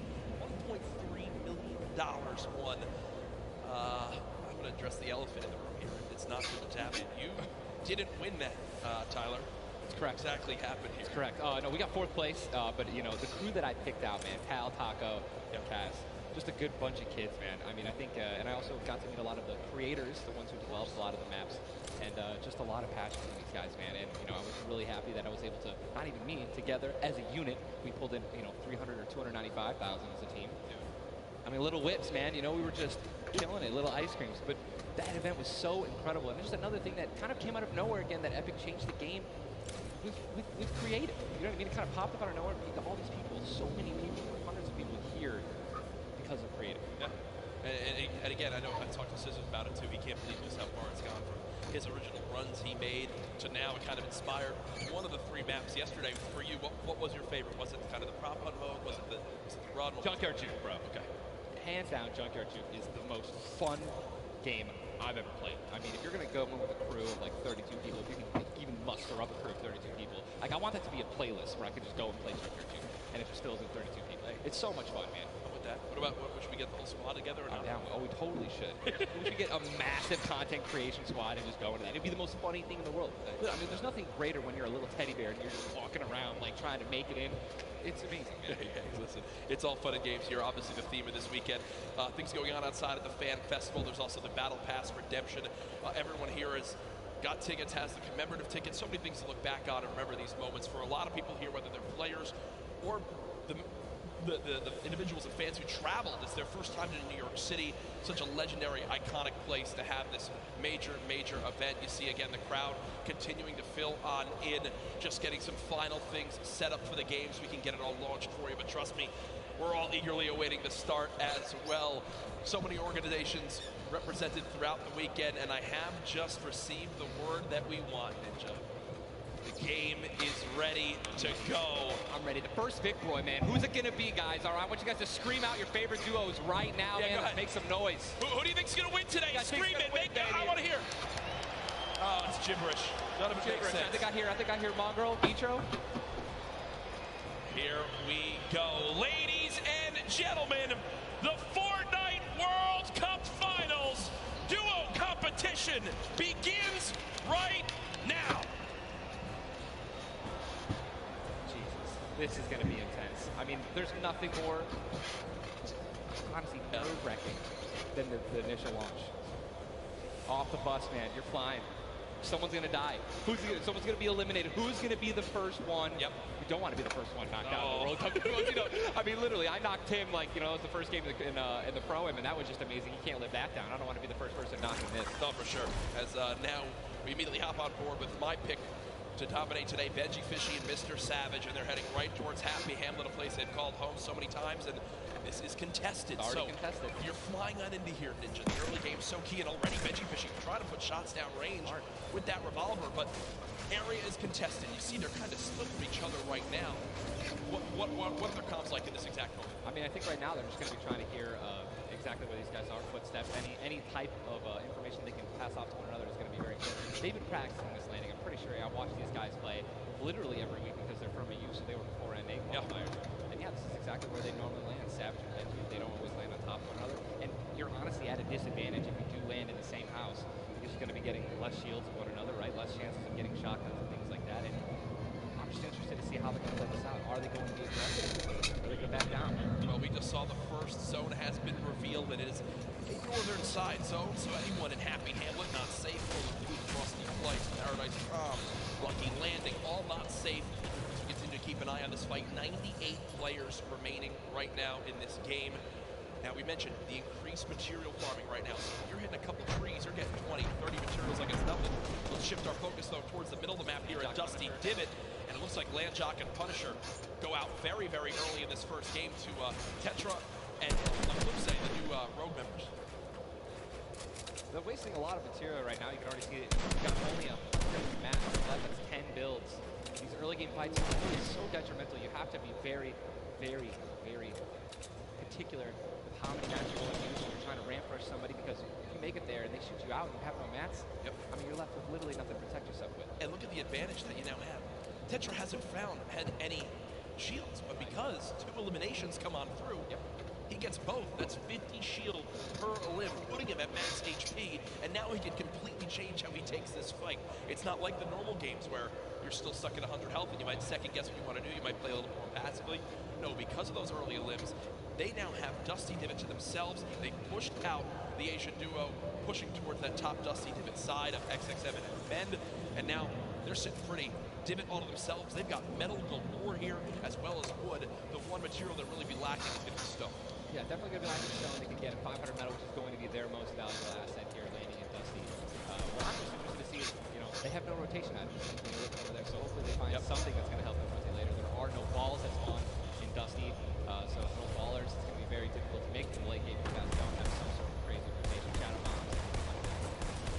Here's another fight going on towards Fatal Fields, and with how little materials there are, you got to think these players down low who are already just on white HP are in a tough spot, and there it is. Scarlet and his duo, Bell, get the quick elimination onto Brush. And that's going to push back Brush's duo into Fatal Fields and try to hide for a brief moment.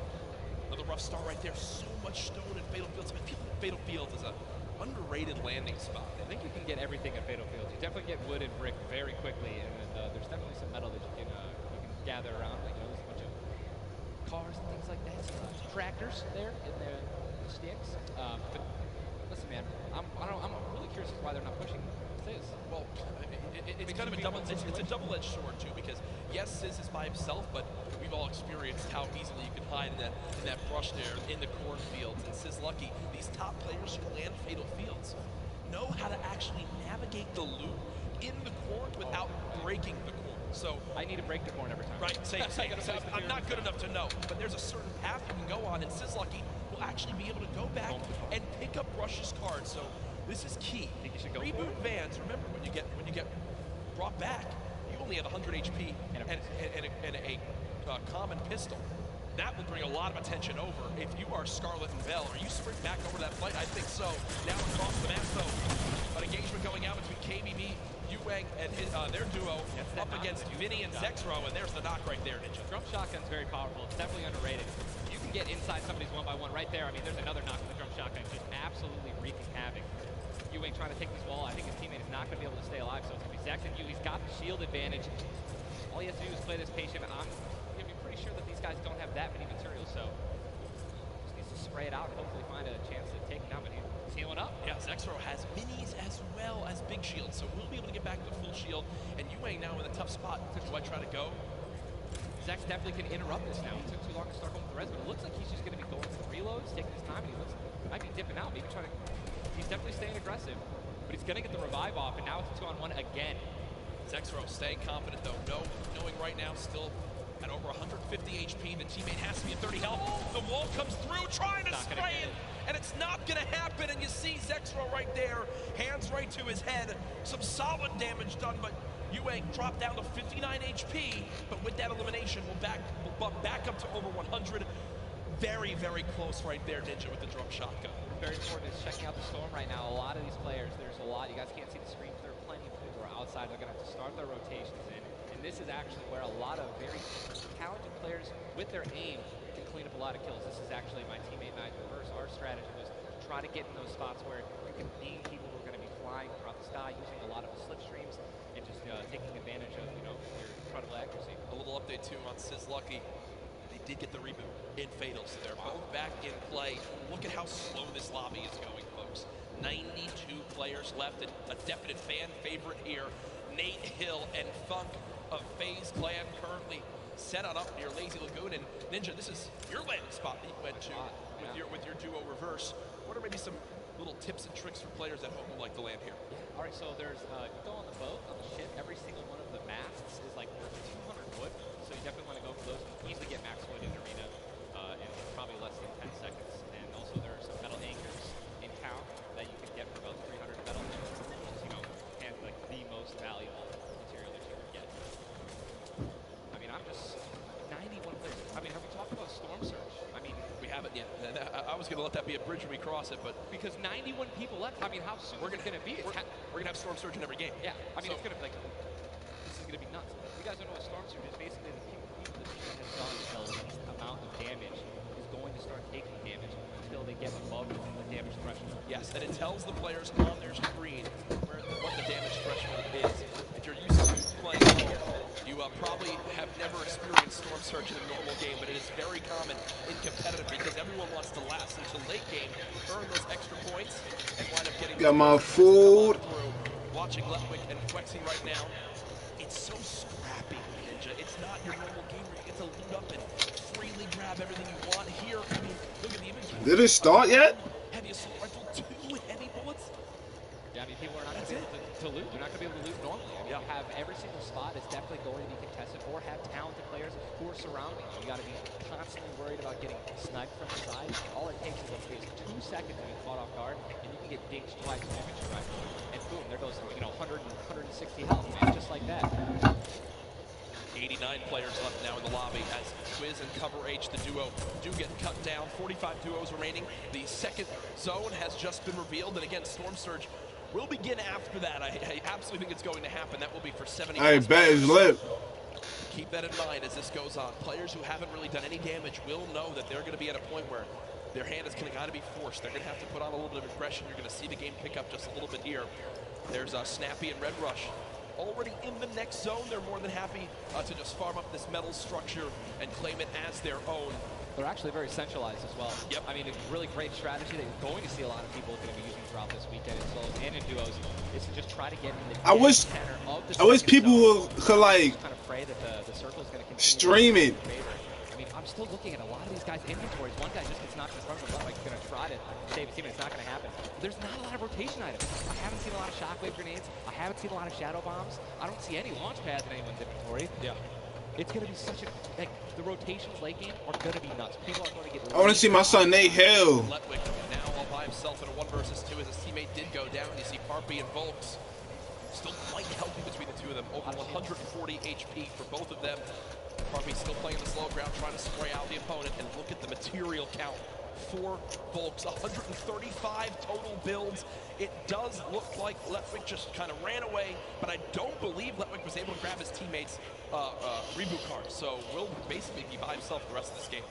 You know, it's going to be almost impossible to perform alone when your teammate is not good. There's the Storm Surge warning. These guys are 106 above it. You guys can see that, which means that there's somebody who has 106 damage less than them that is currently below threshold that they are going to need to hit some people, deal some damage. And that's actually the beauty of Storm Surge, right? You don't necessarily only want people kind of just lingering around one by ones, praying that the circle moves to them. My son clicks. My son clicks. Break out because players need to get above that, or they're going to die. They're not going to be able to make it.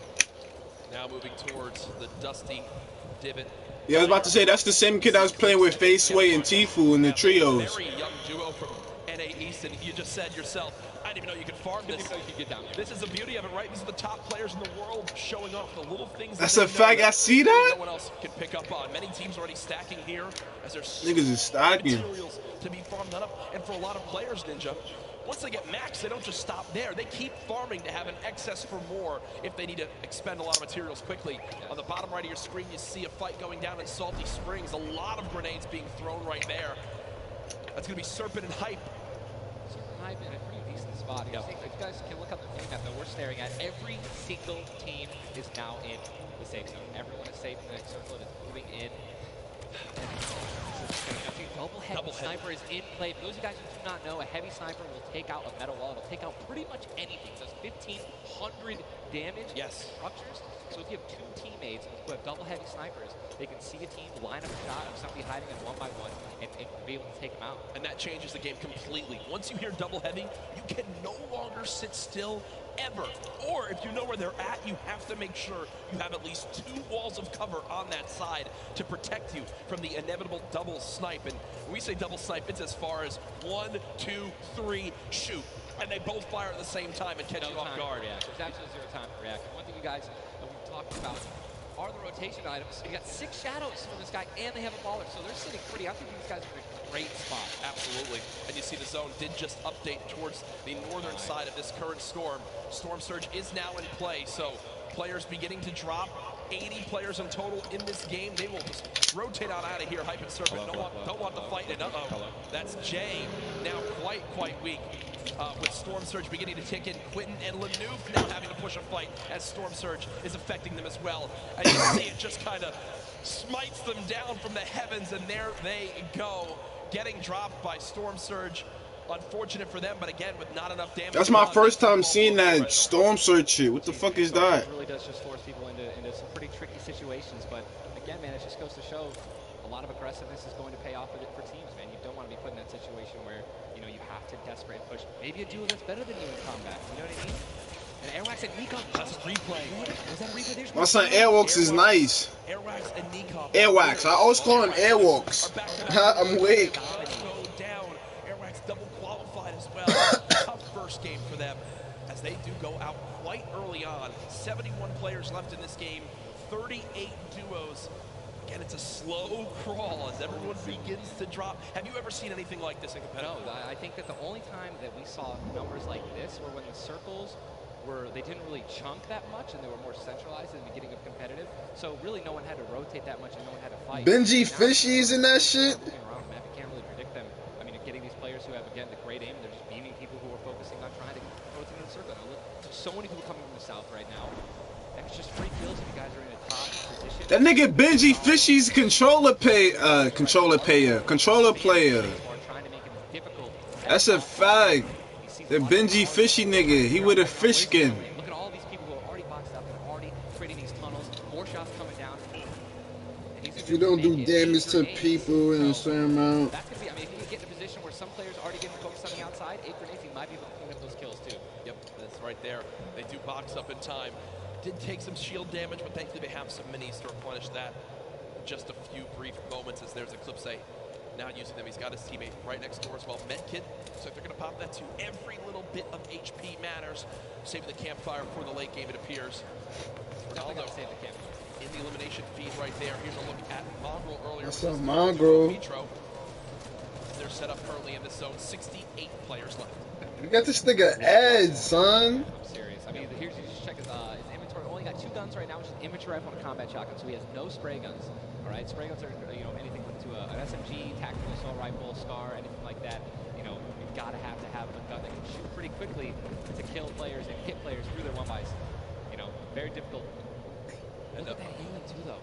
Yeah. 5 slurps, 2 slurps, 5 chug splashes. They already have a slurp ticking. This is insane. They're super close to the zone as well. They don't have to move too far. Yep, and material-wise, look at that, 135 total builds. They're in a fantastic position to make some noise in game number 1. We'll definitely keep up to date with them. The slipstream slowly inching towards where it begins to shut down Ninja, but with so many slipstreams still available in this current zone, a lot of players are going to use that to rotate on in freely without using launch pads or the shadow bombs. There's your whole map right there. The eastern side of the zone. None of these players really going to be into play. They're going to have to inch a little bit more towards Loot Lake if they want to be safe. Some of the best, I mean, these are the best players in the world. And look how close they are. That's some Mega and Dubs right there. Force into these fights. The Storm's going to start pushing them. Look how, I'm sorry, man. I just can't, man. You guys notice also Stinks, man. Where's Nate here? My son probably died. He got ticked off early. So you need things like grenades, like Stinks, right? Little fart bombs is what I like to call them, to force people out of their 1x1s and try to shoot them as they're rotating away and trying to build new 1x1s to dodge the Stinks. You see the Stinks right now going down on Mongrel. And Mongrel gets immediately ripped in two as it seemed like the lobby began to focus him right there. His duo still alive.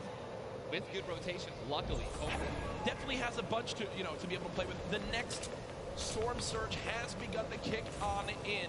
Mitro, 12 damage below, will have to begin to put shots down range. The zone pushing as well. So in this position, with the zone at their back, Mitro's goal, spray at players who have to push from the zone. They have one way they can go. They can't afford to take storm damage. They've got to push right out of it. Mitro knows that. Now begins the fire. Dubs just below as well. One of the players who qualified multiple times through solos and then once in duos. They also have some great rotation. It's on Dubs' fat ass. Here's the thing that you just mentioned, all these players who are going to be rotating in, being forced to rotate in, everyone knows that. Very little ammo though. Look, these are the last 9 assault rifle shots in Dubs' inventory. It is getting scrappy, folks. And there's the split. Still only 80, meaning combined between the two, they really only have about 150 shots to work with. The zone still pushing. 61 players left. Reminder, folks, this is game number 1 of 6 today in the duos competition. Dubs does go down as a player got that back wall and he wasn't quite ready for it. Mega frantically backing on up, trying to create some space. Will he be able to... He's going to go to the top after. He's got the storm surge on. Trying to be aggressive. Oh, he's still below, right? He's going to need to be aggressive. He won't even have time to revive his teammate. Damn! Not finished, actually, so he's got all the shields in the world. He can get back up to full health. Storm Surge is still ripping him apart. That slurp is barely keeping him alive. Hitting him for 25 damage every time it winds up ticking. There it is again, dropping on in. Mega's hand is forced. Some big damage right there, still below. As players are continuing to drop all around, but Mega doing a solid job of keeping himself alive right now through the Storm Surge.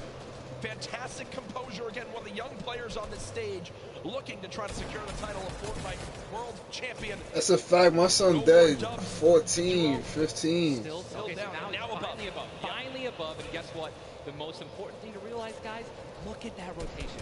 Yes, he's alone. Yes, his teammate's down. But he has an incredible kit to not only make it to late game, but maybe even clutch this win out. He dropped the shotgun. Okay, there you go. Got the combat shotgun, one of the greatest shotguns to have late game. Does incredible damage, long range and close range. And all the guys in the circle just rotated now into the storm. Massive amounts of distance needs to be covered. This storm surge is insane. It's still going on. Finally taken out. 52 players left. Now that storm surge shit is wicked, bro. What the fuck? Ammo right there for his teammate, Inclusia, and you see Thomas, that epic Nigga, on God, if I ain't lose my internet, bro, I would have been in this shit, my nigga. I would have probably been in there for solos though, but still, like, cause soon as I got my internet back, I was grinding this shit, bro, and I got 260 points in like 2 weeks. A couple, not even 2 weeks, like a week, my nigga. But it was already too late for qualifying. Like, folks, there are 45 players left in this very, very small zone. We are now on our 6th. I'm gonna participate in the next one.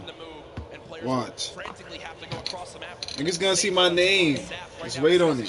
They should drop, pulling up their map, looking exactly where they have to go. 44 left in this one. I've lived for moments like, my son Nate here right there. Let's go crazy. My son Nate here still alive. I think he died. His partner died though. My son my son FaZe. My son FaZe Funk. My son Funkhead. Imagine T killing T Food. Stop it! Stop it! Stop it!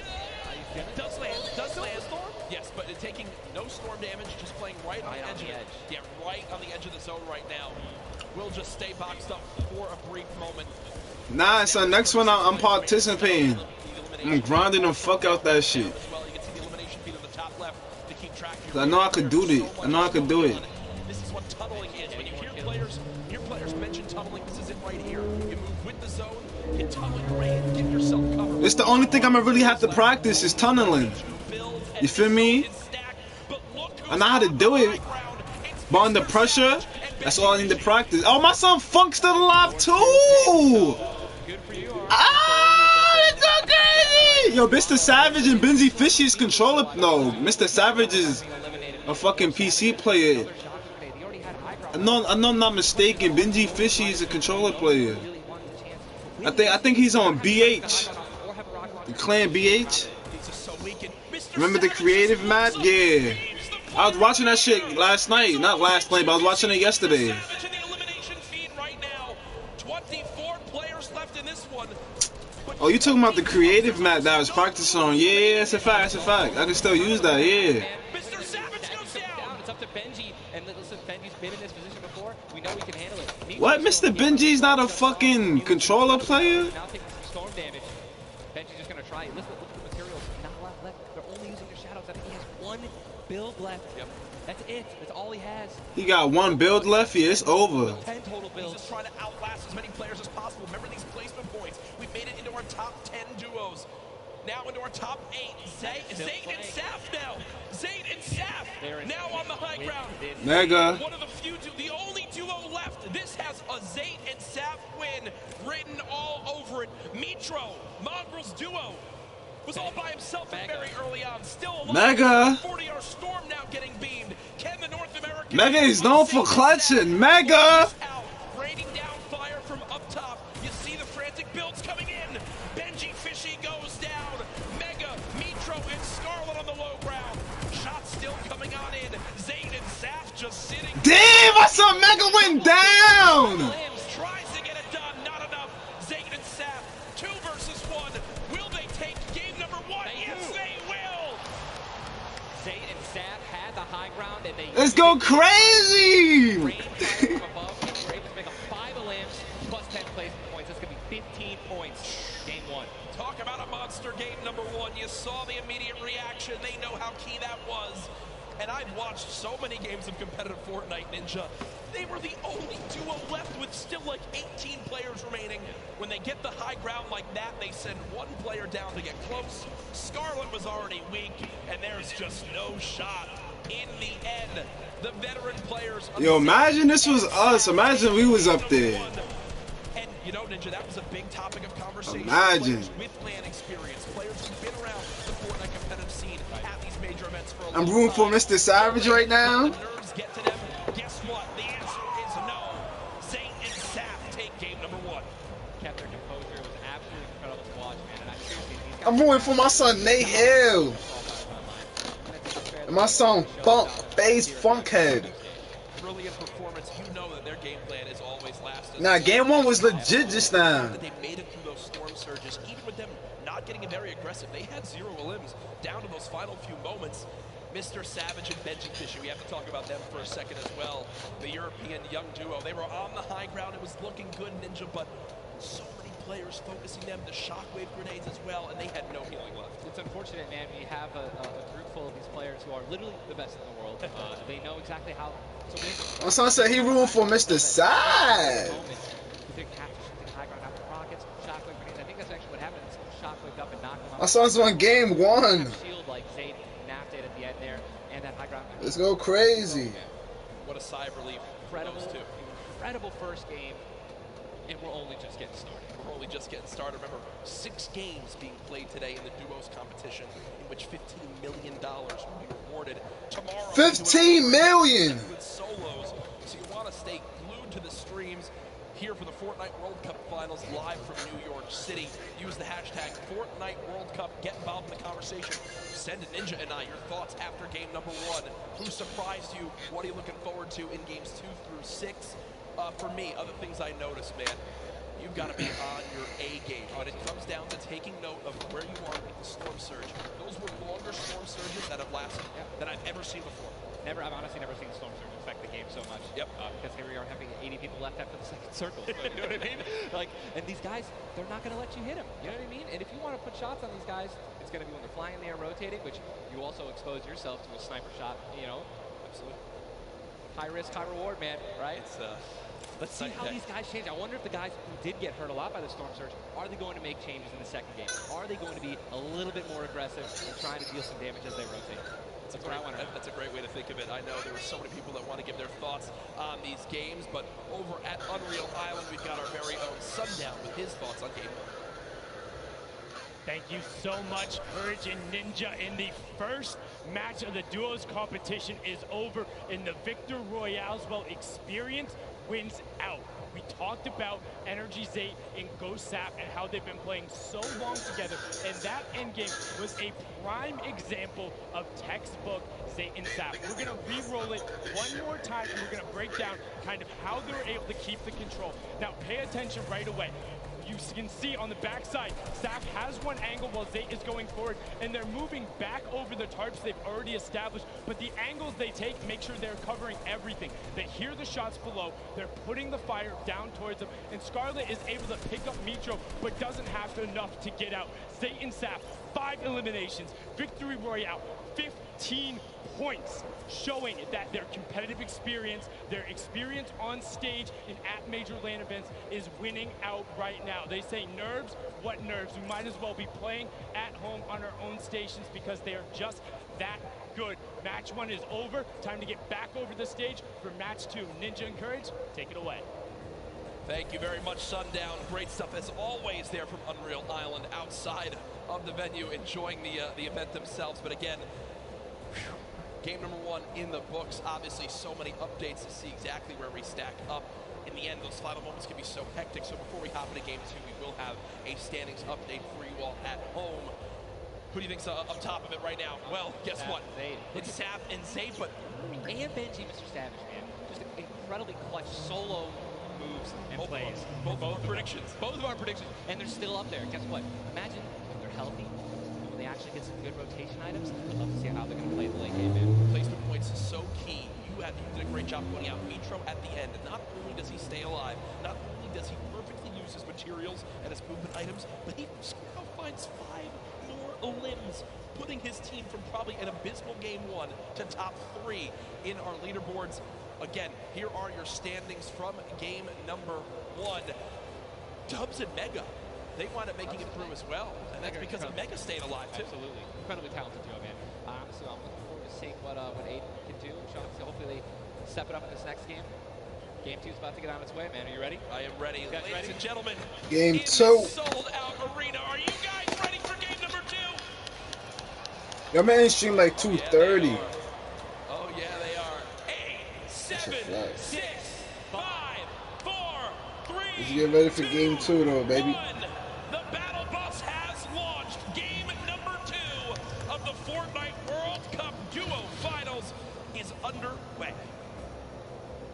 Again, I'm just going to keep saying it, the most nerve-wracking part of any competition, but definitely Fortnite for me, is the second you jump out of that bus. Yep. Right? Once you hit the ground, once these players hit the ground, they're going to definitely have hopefully less nerves, going to get back into the flow, back into the farming mentality.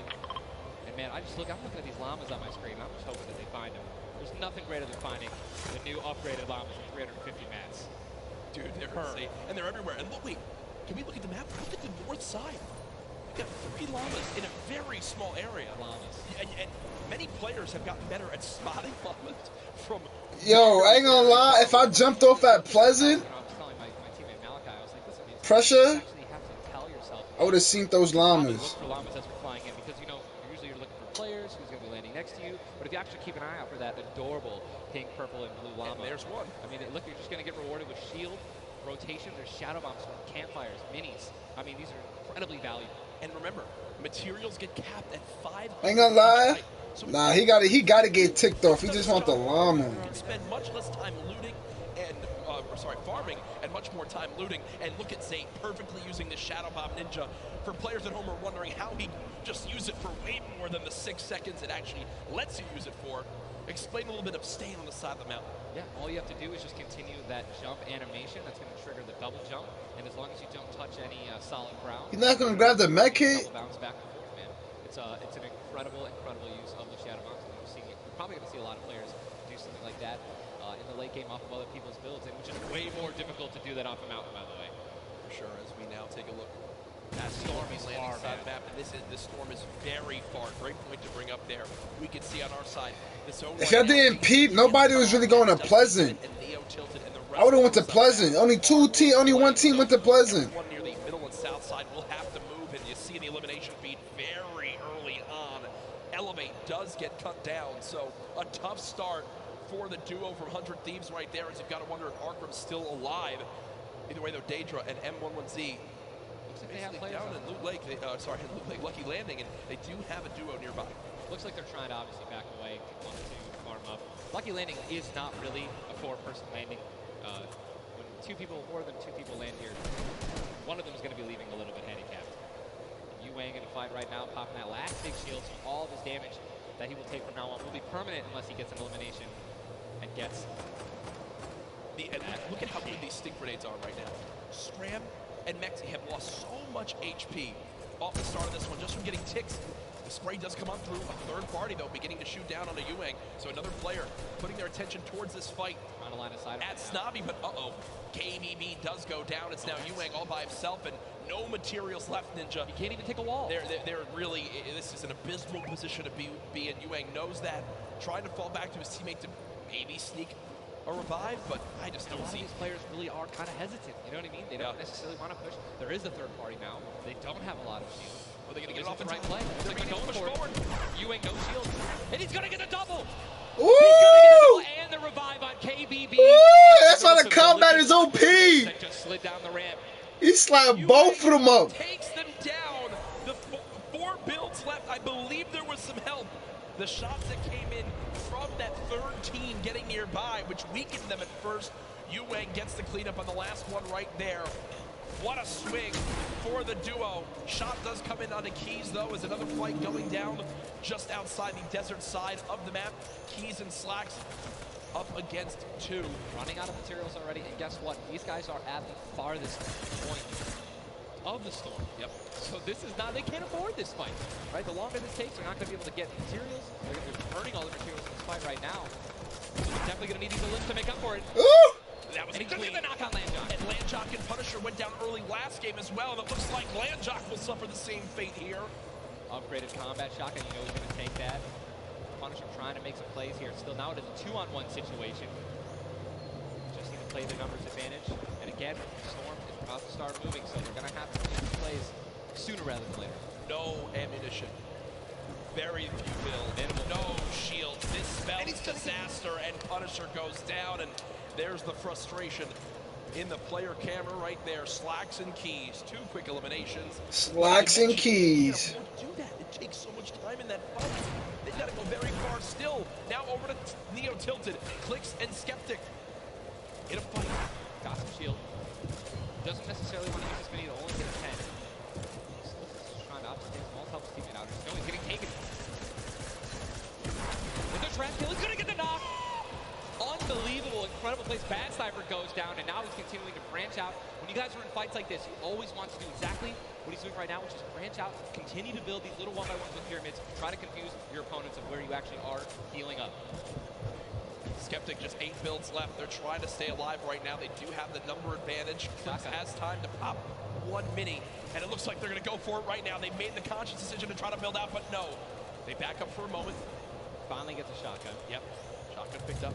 Grenades now as well. They want to go for the second elimination. And we take the L. Oh my God, we got some trap talk. L in real life? Did he just take the L in real life? Homie, this is land. This dude's going to come over. No, he's kidding. 40, but the stakes come on. That's what you get for being too cocky. Campfire down, he has. Party, here. NA puts up the take the L, and EU says, no, no, no. This is the World Cup, baby. I'm going to show which continent is best. Look, Mouse about to grab his wall. And they storm roll through. Oh, they already smoked him. Right there. Wow, incredible. I'm not in right there. Kid, gold scar, gold combat, heavy shotgun, or sorry, heavy sniper rifle for taking opponents' walls. Here we go. Look at, they're just stealing and bum rushing, and that's going to be it. And there's no shot right there. Skeptic. You saw, hey, putting on a show. I love it. The man does YouTube for a reason. But then also a fantastic player. I think speaks a little bit too soon. Aiden now on your screen. Does knock 1. Hasn't finished the elimination yet. So my son had to change up his skin. Get the full. There it is. Now a 2 versus 1. Aiden and no soccer skin for the World Cup. Sean has absolutely no help. A little bit of shield. Hopefully we're going to drop some minis here. 8 being the good thing that I'm sure he's calling it out right now. But it is also a 2-on-1, and they don't know. We don't know how weak this guy is right now, but if he is with the trying to trade, and there's a double shotgun shot for over 21 white. Players no shield left. They're going to try to put the pressure on. Sean has health, and look how aggressive they're being. They're both one hit. They can actually grab. They're going for it. They're saying, no, you would have thrown the trap down by now. And there it is. And look at the take from Aiden.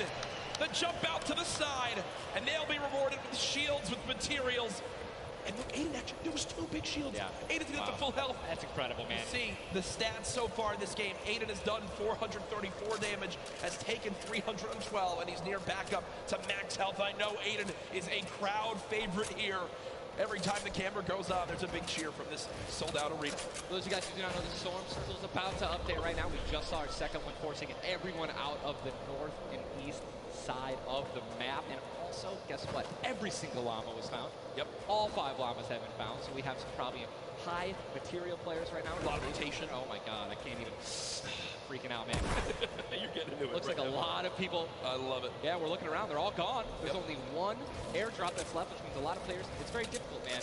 And going for airdrops is super risky, but it looks like everyone in the World Cup here is taking their chances. And what's kind of funny with this zone, as you see it on the bottom right side of your map, the slipstreams are there to basically help everyone get from the southeast, east, and south side of the map easily into this zone. So if you kind of sit outside and wait for players to move in from the slipstream, you might be able to deal a lot of damage. And remember, you might think, oh, well, there's no way you're going to get that elimination. I'm not even talking about that. I'm saying free damage for Storm Surge. Right. And that comes into play because it is going to happen very, very soon here. We're about a minute away. It literally looks like we've been watching. But there's 84 teams, 84 players left still. Yep. I guess that's a testament to our observers backstage. Great stuff to them. Sis Lucky does take a bit of storm damage right there. Chug splashes in the inventory. And Ninja, like a dolphin. Chug splashes have came into this game and they've completely taken competitive by storm. Are they the best healing item currently in this meta? I think that, there's a lot of items that get added where, not everyone is all unanimous about it, right? Some people do not like it. But let me tell you something about these splashes. I don't think I've ever seen more positive, reactions from an item being added than when Chug splashes were added. I mean, nothing but positivity on Twitter. It was absolutely incredible. I woke up to just delightful posts. Delightful just some delightful posts. Yeah. Those of you guys who don't know what they are, each one splash, they come in packs of 2. You can stack up to 6. They give you 20 health or shield, whatever you're missing. And they're instant. You throw them down the ground, and they can be used to heal you and your teammates around you, as well as, if you really want to be a troll, your enemies that you've knocked. Here are Mongrel and Mitro in the zone, and you talked about this inventory. I'm going to come out and say it right now. There is no way someone in this lobby has a better inventory than what Mongrel has right now. And when you come into this, they were already in your top 3. So they're in a position right now, Ninja, where they have a pop-off performance right here. With only 6 games being played after the first 2, they could be your leaders. Absolutely. I mean, they were only 2 points away from first. Yep. They didn't even win the game. And Mongrel went down early before placing points were even rewarded. So, Sean and Aiden in another fight with Quentin and his squad. Sean trying to take some walls here. And he's out of light ammo. Out of materials. And he's out of materials. So he can't even... Nah, Tifu didn't qualify. I don't think so. I'm not too sure. He's playing yesterday in a pro hand, but that's different. I don't think he qualified for duos. I'm trying to qualify for solos. Solos is tomorrow. Yep. And grab the mats. 365 mats now. He is on more than that. He's got to get out of the stinks. They've got to get out of the stinks. So week 2. Look at how weak they are. And don't think they can get both Sean and Aiden. Yeah, he qualified for solos. That's a fact. Now he's trying to take them one by one. Get pushed by more than one person. Quick reaction from Aiden, but this looks like it could spell disaster for the duo. Damage dealt 639. He does go down on the quick edit. Making plays. Now it's up to Sean. Can he clutch it? Only 2 HP. Got some minis. Picked up some ammunition now for his minigun. But it looks like Spades is just way more healthy. And obviously there's 3 other players who are around him as well. So what's he going to do? Looks like he's going for high ground, smart play, but he's out of mats. Oh, no, he does. It's got wood. He's good. We both freaked out. Put himself in a nice pyramid. For those of you guys who don't know what a brick or a metal pyramid. Big thing to know. Look at his zone. He has to push. That's it. He has to push. He has 52 health, but the zone is right at his back. Yeah, I thought so too. Storm Surge there, 446 of side as well. Now the shot is going to be taken down. I mean, that's just the worst position to be in any competitive game, is being weak, low materials, low health, and being forced to push in. every time you watch Aiden and whoever he's playing with, they are always the most aggressive, it appears. Yes. If you remember the famous moment, I think for me, arguably one of the most famous moments in Fortnite competitive history was the Nick Merckx and Aiden duo where they made it into the big bonus about a year ago, and a crowd popped off. Well, they're always scrappy getting into eliminations. Here, the stat popped up for a second. Aiden and Sean had done 680 damage in the game. The average in the lobby was 80. They were 600 above in this lobby already. Unfortunately, though, when you fight that much, there's a higher chance of you going down. Speaking of potential fights, here's Sizlucky and Brush, who we saw earlier on in the last game at Fatal Fields, struggle to stay alive. Now in another tough spot as they're both low on shields and low on health. Decent rotation items, 2 shadows and launch pad. Again, I always want to keep stressing that. You guys have some launch pads, you need 1 shadow. 1 shadow can get you into another zone. Right? It's going to hopefully get you those placement points you need or even to a position to get some eliminations.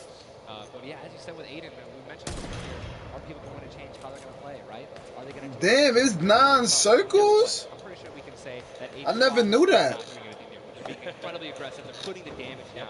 And unfortunately, there were just too many players who took advantage that they were weak. And that was the top 5 leading into this game. You see it updated again right there on your screen of where the leaderboard is at the moment. Petro and Monroe staying alive, in a great spot, holding this pyramid edit. And for people at home who might not know, he's not exposed right there, right, Ninja? He's peeking through his build.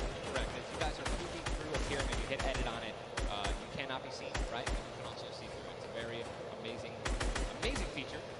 Fortnite Battle Royale. Fortnite Battle Royale, the ultimate Battle Royale experience. Ultimate Battle Royale experience, man. Blue T is in the storm, taking damage, a lot of damage, and he's still going to be rotating. Rogue taking damage as well. Thomas gonna have to make some plays. And there goes Rody, actually just got knocked. 66 players remain.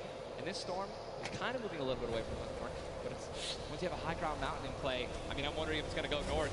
There's 3 high ground mountains in play. And really mixes it up late game. A drone ship that people can wind up going on top of, and those are brilliant to use. Oh, absolutely. If you guys can get up on top of those, guess what? You have ultimate high ground on the map without having to place any mats. Yep. It's incredible. You can't get sniped from above, and you can deal much damage as well. Also, it's incredibly difficult to shoot players that are up there. 100%. But it's important to know that after the 5th circle closes in, those air vents will stop working. So if you don't have any rotation to get down, glide or redeploy, anything like that, yikes. That's a massive yikes. So you have to pray that someone can launch. So after 5th circle, the vents go off. I bet. And go for it. Yeah, let's risk it all. Most of these teams will mess that up. Now, we talked about our Game 1 winners, the team that took home the Victory Royale, which is, again, 10 placement points, the max you can get for placement in these games. It was Zayt and Saf, and they're currently set on up in this zone for the moment. Did they just get the zone as well? Are they the yellow team? I mean, they're close enough for sure. I can see it. Actually, no, they got to rotate a little bit, but look, they got 4 shockwave grenades. Yep. And they'll be all right. They'll be able to make it happen. Oh, man, here we go. They have to rotate the farthest. Look how many stack players run. I gotta drop my video today at 4. Arthur and Falconer have a tough rotation ahead. Slacks and Keys. Watch them fight a little bit earlier on against Landjock and Punisher. Heals till his teammate comes in. Yep. No, he missed one. No, his teammate's full. Teammate's full. Okay. It doesn't matter. Teammate's full. I was playing with Myth the other day, and he was using a lot of chug splashes without me, so I'm really sensitive on it. We'll let you and Myth handle that one. As, again, it seems like some tension there, but we continue to move on in this fight. This is game 2 of 6, folks. The match will be going on throughout the day. 62 players left in this one, 35 duos. You see Arkram and Falconer. Looks like they did a duo shockwave to try to fly across the map together. Good teamwork. As the frantic rotation begins to move on in, more Storm Surge will soon begin to come into play as well. Jack, I have a question for you, man. Yes. Once these circles start closing and they're so small, what do you think is the play? To rotate in right away once it's revealed if you're far out, or to wait and be the last team? For me, it completely comes down to what you have left, what you have in your inventory, where you are at the leaderboards as well. If I'm in a position where I know I need to make some ground up on the leaderboards, I want to rotate early and try to begin to spray back on the opponents to get some free eliminations. Yes. If you get the zone on you, you begin to just build on up and get that height so you can spray on down as well. In this one, though, again, all comes down to rotation. If you have nothing to rotate with and you're far away, I think you play late and hope someone else drops a launch pad near you and use that community pad to your advantage. Yeah, we're looking over here at Ewing. 3 eliminations, sitting here with some very good materials, and it's definitely a very delicious loadout. Anyone with a heavy sniper and a blue SMG in a combat, Remember, he started the game at Snobby Shores with that clutch when KBB did go down, so they're still in this one because he still has that beautiful blue combat where he clutched it with, man. Yes, he does, and all the materials you could ever ask for. Nearly 100 builds in this one. See, they're marking right now. I think they have a double heavy sniper combo. They're either marking double heavy or they're saying, focus this, the zone's closing there. We're gonna find out soon enough. It literally looks like he's marking exactly. He's trying to look and see. Yep, oh, they do a double heavy sniper. Ninja called it, the man knows. They see one. And you guys saw the pyramid. This is exactly what Jack talked about earlier. You need 2 walls, 2 layers protecting you from one of those walls so that double sniper will not take you down. But they've got the tools, the key to open all doors, as I put it. And this zone, Ninja, it just moved over a mountain. It just moved onto the side of the mountain, so high ground will be in play. But at the same time, Ninja, half of the low ground still in play, so it's not as bad a position for the low ground players. Here's a look at Mongrel and Mitro. Remember, Mongrel did go down early on in the last game. He's got to back on up because he's burning through materials very, very quickly. They're far above this storm surge, so they're good for the moment, and there's the replenish from his teammate in Mitro. 64 total builds left. Always see them doing this. They always split half and half match with another, and then they go and collecting others. And it's just a perfect way of making sure that you guys have equal material. Look at how weak Sap is. Sap just sneaking up through with that shadow bomb. The spray coming in from Mongrel. Stink bomb is hit as well. Everyone focusing these players on the outside. They've got the minigun firing too.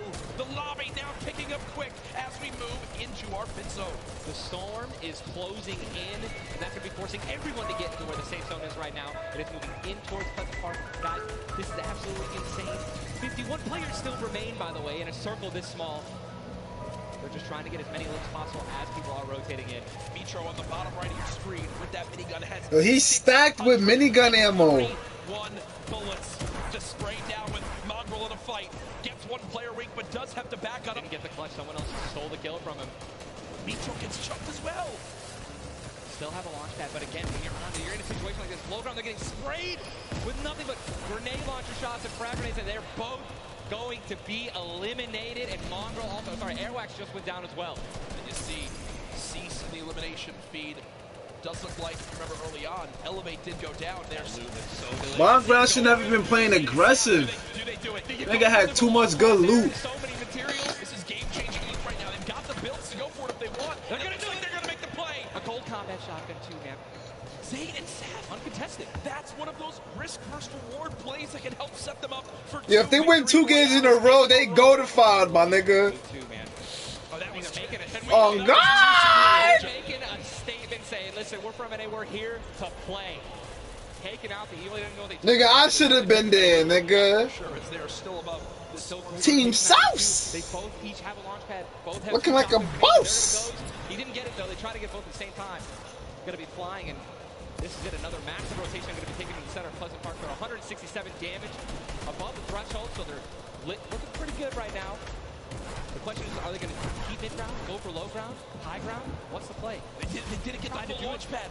He might have to use his own. Yes, he does again, and that actually works out. He hits his head on something, which takes him down from having to, fly all the way up and get beat. About to rush for high ground. Challenge high ground right now. Zayt and Saf looking to do what many would think was impossible, which is win back-to-back games in the stack lobby. Just saw Falconer in the feed as well. Arkrum with an elimination. Got all these niggas alive. Duos left as we're moving. Oh my God, I'm done. Duos know exactly that. 3 points if you make it to the top 15, which could be the difference between first and dead last. What are they going to do? Are they going to prioritize rotation in and not taking damage, or are they going to try to play it a little risky and go for the elims? You're going to be going for elims. Definitely open up to a lot of spray. Come on, Dubs, get out the storm, Dubs. Taking the high ground on you. So FaZe need to take it home, buddy. My son Scissors took it home yesterday. We need to take it home for duos and solos. You got Snappy and Red Rush on the high ground, and Sap over the play. The high ground play. The high ground take. Will he get it? He's gonna get it. He has it. Zayn's got high ground. Zayn has high ground as they go to try to push for 2 victory royales in a row. Sap is there as well, but Snappy just appeared right behind Sap and shotgunned him down right there. Zayn right now is gonna have to concede to the high ground, giving it to Snappy. And he's just going to have to stay alive as long as possible, try to get some placement points. He is obviously a talented player, top player. He can definitely... 2 FaZe members is alive. Cease has been by himself. That's on Mega and Elevate went down. this nigga name is in Spain. I don't know how to pronounce it. Still alive. There goes Damn, Mega just died. Vorin. Here comes Vinny and Zexro. They're trying to challenge for the high ground. Got the storm, nigga. He's gonna be eliminated from the back. Zay taken down as well. Snappy still with the high ground. Zex and Vinny and TSM crew looking good, and they're gonna take it. They just took high ground. Snappy gave it to him. And they just got the high ground. Great use of the shockwave as well. Vinny as well as Zexro on hype for the moment. 5 eliminations so far. They're putting their names in the hat for potential victory royale in this game. Go down, right? They want those limbs. Forward now with eliminations back to back. 4 players left in this one. Zexro and Vinny spraying from the high ground. It's a 2 versus 1. The player right on the edge of the zone. The shockwave into the air. And he's going to drop on down to hype for the moment. The spray coming on in. It's not enough. Zexro and Vinny. TSM takes game 2 with style. Both alive. You love to see it. The victory TSM. 7 eliminations. Look at that. Vinny's hyped and Zexro looks like he was stunned. Got his fries on a fast food order. Why am I thinking about food? Oh my, you know, Jack, it's pretty expected at this point. But God, it's on brand. 2 NA teams have taken game 1 and game 2, and honestly, I think that we can all say that the teams hyped up the most have been even. Guess what? Mongrel and Mitro, man, they've also been performing well. They still have so many points from eliminations. Yep. Oh man, what a great shotgun shot. They were perfectly in sync. They're even jumping and shotgunning at the same time. Vinny, pop off, man. You love the pop off. So hyped.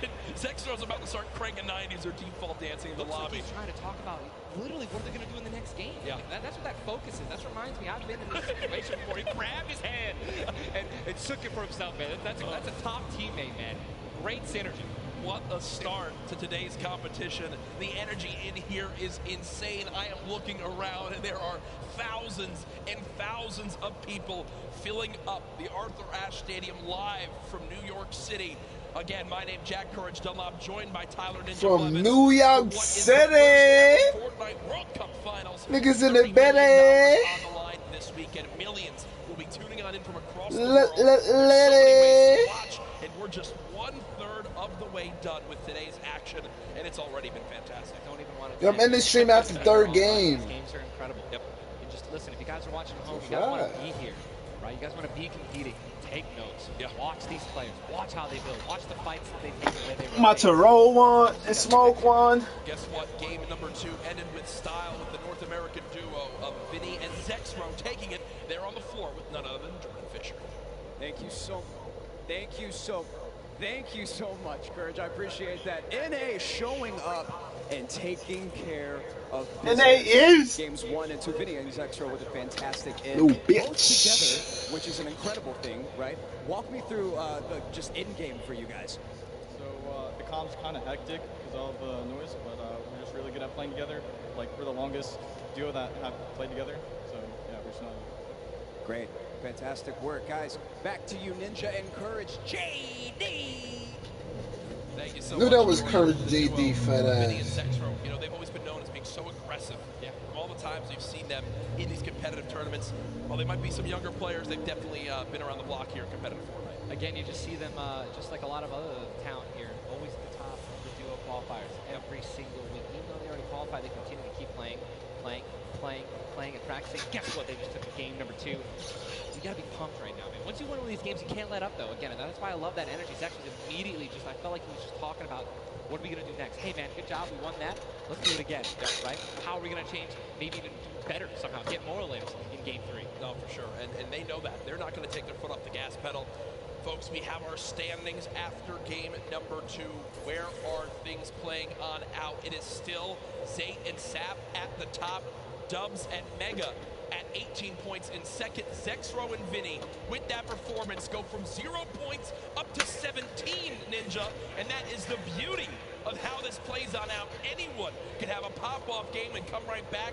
Mongrel and Mitro still in your top 5, as well as Serpent Hype, Darox, Item, Forward, and Tux, Snappy, and Red Rush all there. While Zane and Sap do have a nice little lead right now, nobody is safe from the rest of this lobby. I'll tell you that right now. I mean, just take a look at the points. Let's go crazy. Yo, next event, on God, I'm making it. And I'm going to be there on the fucking stage. And my supporters is going to be fucking hype.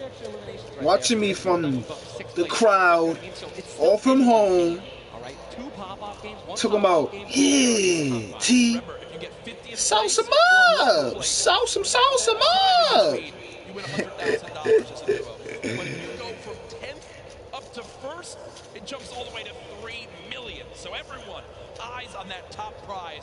We are just 1/3 of the way. Y'all heard that? 3 million from top what? We've had a lot of fun up here, Ninja. What an That's absolute tough. blast, ladies and gentlemen. Can we give a round of applause to Ninja for hopping in for some guest casting? What a great job. Thank you, man. Always a pleasure, brother, to be here. That's going to do it for us for now up here on the caster desk. But I know Zeke is down on the floor with some notes for you all. New video dropping today, baby. Man, what an awesome first two set of games from Sap and Zay locking down the lobby to Zexro and Benny just coming in super clutch. And of course, guys, you've been here. We got to see Ninja. He got to go ahead and commentate some games. So what I want to know from you is, have you guys had a good time? Have you enjoyed it? If so, let's just let me hear you. That was whack. You know, that was so-so. Let's pretend I didn't ask. Have you guys been enjoying yourselves? That's what I'm talking about. Obviously, we've got quite a bit more games left to get through, but, you know, if you've been watching for a long time, you know I'm a big fan of everyone that loves Fortnite. It's all about bringing people together. And I like to say Fortnite fam. That's my thing. That's what I do. And, you know, there's actually a lot of people from around the world that have come here to compete, to watch, to be part of all of this. And I thought, what better way to give back to you guys than to teach you how to say Fortnite from all around the world. So in just a moment, we're going to take a look at a video, and I can't wait because this is actually the first time I'm seeing this. A lot of work went into making this happen. So I can't wait for us to watch this together. Let's take a look.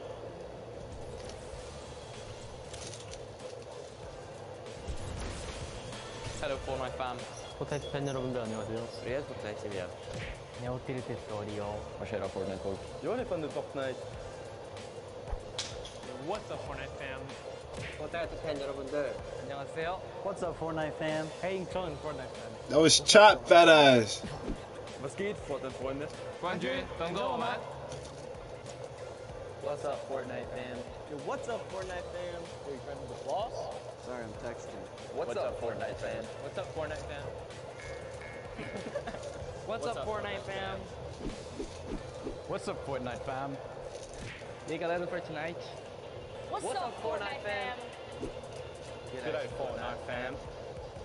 Sound like they said good night. Bonjour, comment ça va les fans de Fortnite? G'day, Fortnite fam. Oh. Fortnite fam. What up, boys? The fuck? What the fuck?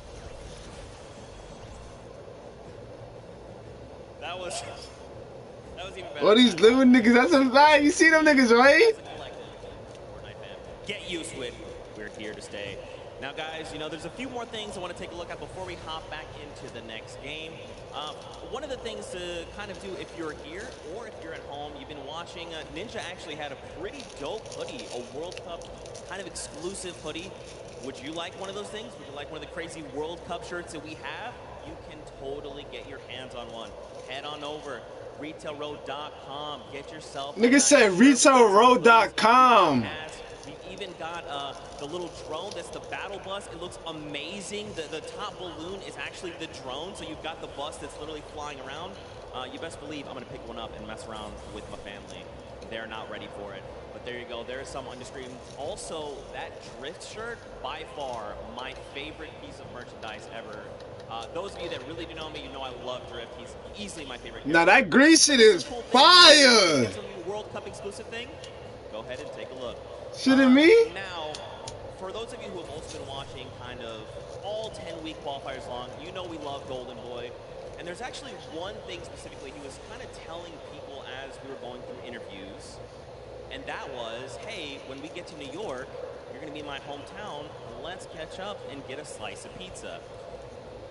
Now, I know you're thinking, wait a minute, Zeke, what about like everyone else? Why is it just Golden Boy? Well, he's a Golden Boy and he's selfish and he wanted the pizza all for himself. Get called out. That's right. Now the world knows. But a few of those players actually took us up on the offer. They went out for some pizza. They had a night on the town. So let's take a look together. Check this out. Nigga, we got the best pizza, baby! Welcome to the fucking city. We got the Statue of Liberty, Central Park, the Empire State Building, and the first ever Fortnite World Cup. And you can't forget Southside. We got Southside. We got Queens. We got the Nina. We got the Bana.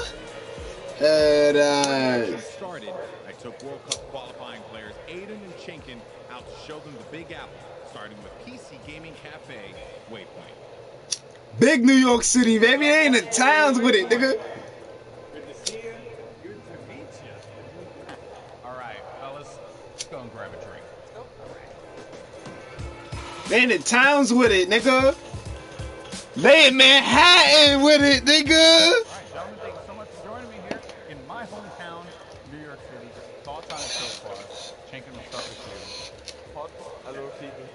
Yeah, hot and a lot of people. I'm sorry, but also, welcome to New York. That's kind of the way it is out here. Where are you from in Austria? And the population, I think it was like 40,000 people in the train that you were in on the way here.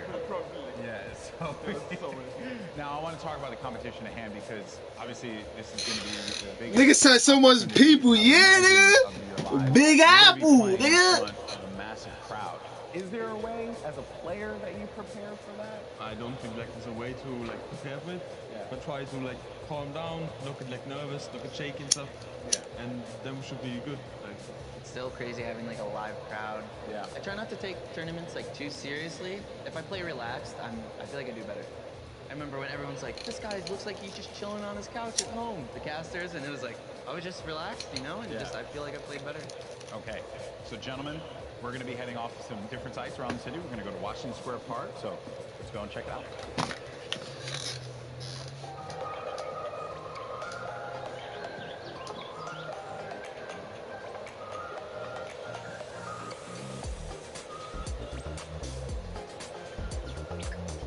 All right, so now here we are, Washington Square Park, and I love the fact that we've conveniently set this up. I don't know what these pieces would symbolize. I'm not too sure. Is it like king or queen? While we have this here, let's talk about competition. You guys are potentially going to be facing off against each other. Nigga, you should have been in the city, nigga. What the fuck? You know it was yesterday? Face pop-up shop. You could have got that on camera and know that. It could have been for your next video. You wildin'. I've seen them play aggro before. It's pretty scary. So if you have chemistry where you can play without even talking, you guys know what you're gonna do. That's like a team like that's gonna play. So. What you guys are going to experience this weekend, this is the first Fortnite World Cup. You're going to be playing for millions of dollars, essentially. Is that even set with you guys yet? Even if it's not me, I'm thinking there's gonna be millionaires after this tournament. There's gonna be millionaires. Life-changing money. I try not to be, I'm not like greedy about it or anything. It's really nice to see like people that nobody know about and they just blow up off of this. All right, I'm going to dive more into that, but I think it's time to get a slice of pizza.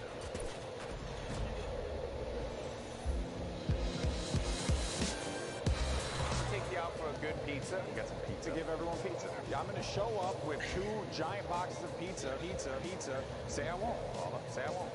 I kept telling people, hey, I want to get a slice of pizza with you, all the players, and they all ignored me, So thank you guys so much for coming out. I really appreciate it. Obviously, this has been an incredible journey for you all.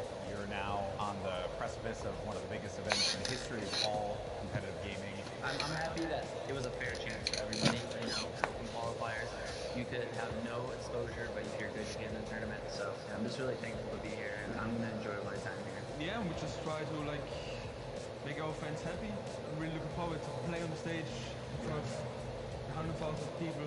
Do you feel like the fans and how they've been supporting you all on this road to this, do you feel like that adds a little bit to this pressure?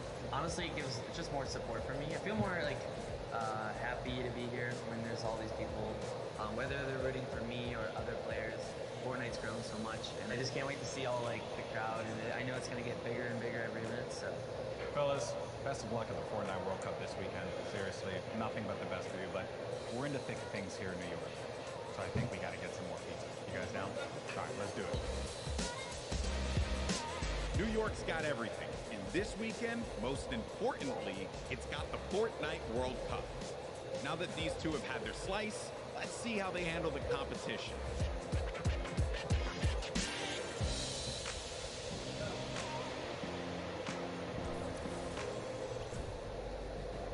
Good guy, Golden Boy. You gotta love him. You can't not. He's just the best, and it's really cool that he got to go out, hang out with Aiden, get some pizza, and, you know, just tour New York. We love to see it. We love to see it.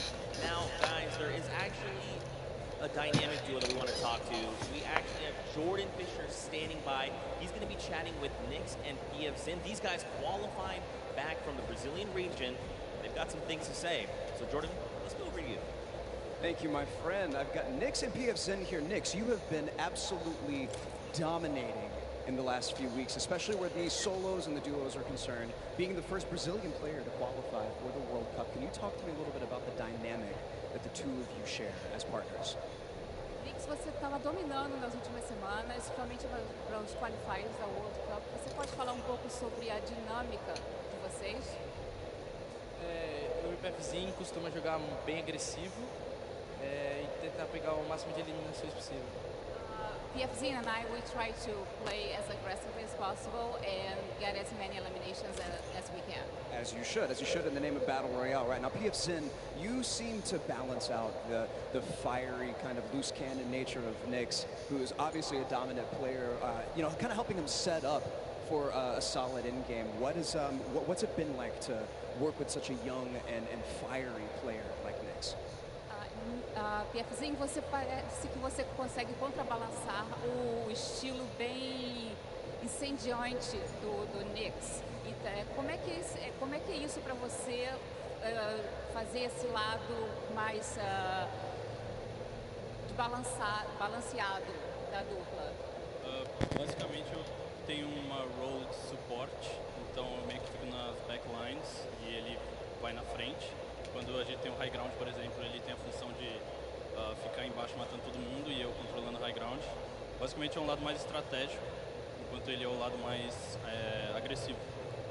Basically, I have more of a support role. Whenever we're in a high ground, I'm just more in the background, supporting him. Like he has a more aggressive role.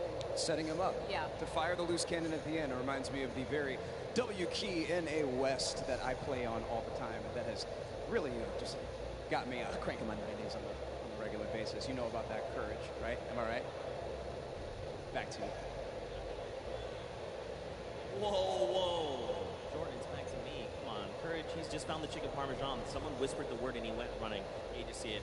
Also, big shout out to Nix and PF Zin. I actually chatted with Nix very quickly. He walked up and was like, "Hi, I'm Nix." And I'm thinking, this guy knows how to talk. So I talked a bunch of stuff, told him a bunch I loved him.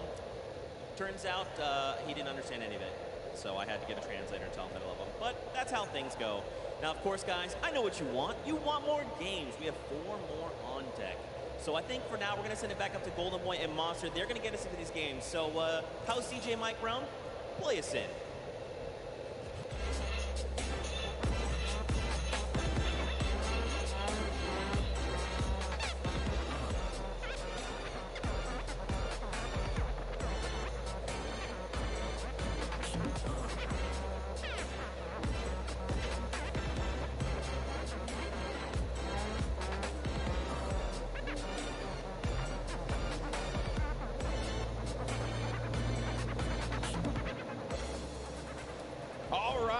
Huge shout out to DJ Mike Brown, spinning the ones and twos here at the Arthur Ashe Stadium. Golden Boy alongside Master D-Face, Boricua Boys back at it again, looking to bring you the fun as we have games 3 and 4 on deck. And so far, this has been one of the most exciting events I've ever been to. That game 1 was ridiculous. Game 2 did not disappoint as well, Monster. No, it didn't. I thought for a second there we're going to see back-to-back performances from Zay and Saf. And I mean, we honestly did. Everyone that was in the top 10 contested, even Miz and Deja, they were performing. We saw them cut it all the way through. And it's that level of consistency that's going to cut the difference in making it all the way through the top 10 and being a World Cup winner. What I've loved seeing is that standings page, top 10, international, through and through. You got Japanese players popping off, European players popping off, players from New Zealand. Everyone's putting in every little bit they can. But folks, it's now time for game number 3. The players are all loaded up in the battle bus, about to take off. Let's see who's going to get that much closer to raising the trophy and being your Fortnite World Champions of Duos. Here we go. Keep it going, Golden Boy, because we are jumping into Game 3 as these cameras populate your favorite competitors are here. They've made it this far. It's the duo competition. If you were nervous before, hopefully they kicked the bucket over this little break here, and they're back, and they're recuperating. I know I practically kicked the bucket after Vinny and Zetro won Game 2, man. I was feeling it, man. It was nuts. And there they are on your screen. So the drop for the bus here, it's going to be a north to south one going right over that ice biome. It's going to cut pretty much center of the map there. And Vinny and Zextro, I'm very happy that they are performing this well, Monster. Niggas flew right over the llama. Success. Even going into the World Cup qualifiers, we all were like, yeah, this is a duo that definitely should make it. This is a duo that, hey, they could even win the whole thing. Yeah. Then tragedy struck as Zextro had a few problems with you know, arthritis and different things with his hands. And I'm make sure I'm getting that right. And I'm just bummed out about that. Good to see them here showing up, man. That's huge. I mean, that's what you expect of our competitive veterans, specifically Zextro, Vinny. They go back to as many of the LAN tournaments that we've seen, as does Zane and Sap. But anyways, look, in here we have UN KBB. He's going to take down Mexi. Is Scram close by? Is he close enough?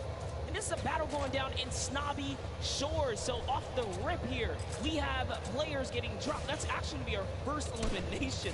Lucky for us to catch that one, but there's shots coming in from the Viking Island right up above, and he just kind of turns a corner, sweeps him up, catches that full elim there. So that's his now. We got a little toe-to-toe action here, Golden Boy. Very rough situation to be in here, but Zextro now looking to engage in this one. Potentially here. He's gonna go over to his POV now. Kind of get it's a little wild, man. It's like just getting the bearings all together here. I think for the players as well, that moment where they can just have that conversation. What are they going to do? How are they going to just implement their strategy going into the next game? What is that strategy going to be? Do you mix it up? Do you change your drop spots? These are things that are going to be so important for these players. The time that they can take to just communicate with one another. Now Scram is looking to be potentially in a world of hurt here. We heard from Nyx, PF Zin earlier on. It's the Brazilian duo. I don't think they know that. Yes, Scram, they're going to be on the hunt for him. So they know he's around here. They're just trying to sniff him out. Yeah, and if you were in the players' lounge, you could feel the tension, specifically when we brought up the Brazilian duos, the Brazilian players. These guys qualified, and they qualified with heavy elimination. Nyx especially being one of our only players to like literally qualify as hard as you can in the, you know, for the weekend. He was at it each and every week. You constantly saw him at the top every single time. It was so impressive, and also qualified for solo, so we'll be seeing Nyx tomorrow. Then you got Scram. He's got 2 eliminations, but he's just hiding this one out. He hears them making all that ruckus, all the noise around him. And Scram just does not want to give up his position. Perhaps he grabbed his teammate's reboot card. He's maybe looking for that play. But Nyx and PF Zin, they have to have an idea of where he's going to be located here. Yeah, he does not want to give up his position here. He's actually just hiding in the basement right now, hoping that these guys just kind of blow by like dust in the wind right here. As Nyx and PF Zin, they think it's clear. They think it's all good because they came in and they just wrapped up one of the other players. They actually didn't initiate the battle against Mexi and Scram here. So Scram might just get lucky and be able to kind of sneak on by as he hears this powerhouse duo, this Brazilian duo, kind of loot their way through and make their way to the zone soon. And loot they definitely will, because they're getting a lot of resources out of this. Scram over in the distance, he's going to be out of there, but now we're making our way over to the action. It's happening with 7SSK7. Got Spades and Crimmed now looking to push on for this fight here potentially. Got some shots going off. Crimmed is going to play that overlook position, getting challenged there, and trying to use that advantage from the download, a little bit of that right hand, right? Just see if you can get a peek in there. Does get tagged up, Crimmed. Guy does back away there, does manage to build out. And Spades is going to force him out. There you go. So they're just right now playing for that positioning, and I like the fact that they're using these, you know, the natural high grounds, right?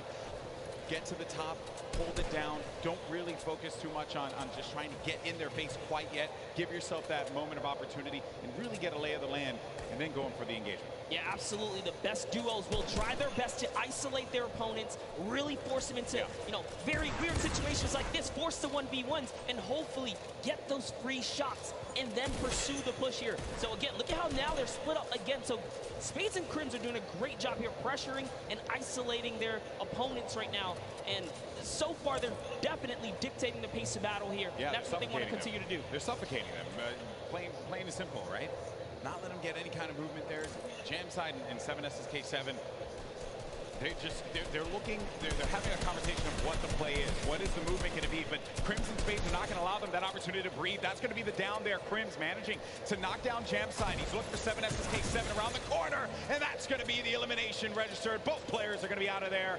And a big win there for Crimson Spades. What a clean push right there. Crimson Spades have so much to prove here because when they qualified, they were kind of looked down on like, wait a second, was it luck? Was it not? No, they're here to show it off and show why they're at the World Cup Finals. But now, hopping back with Miz and Daedra, we saw them have a great game one, came out top 10, and they're still in the running. They're in about the top 10 right now as well, based off of eliminations.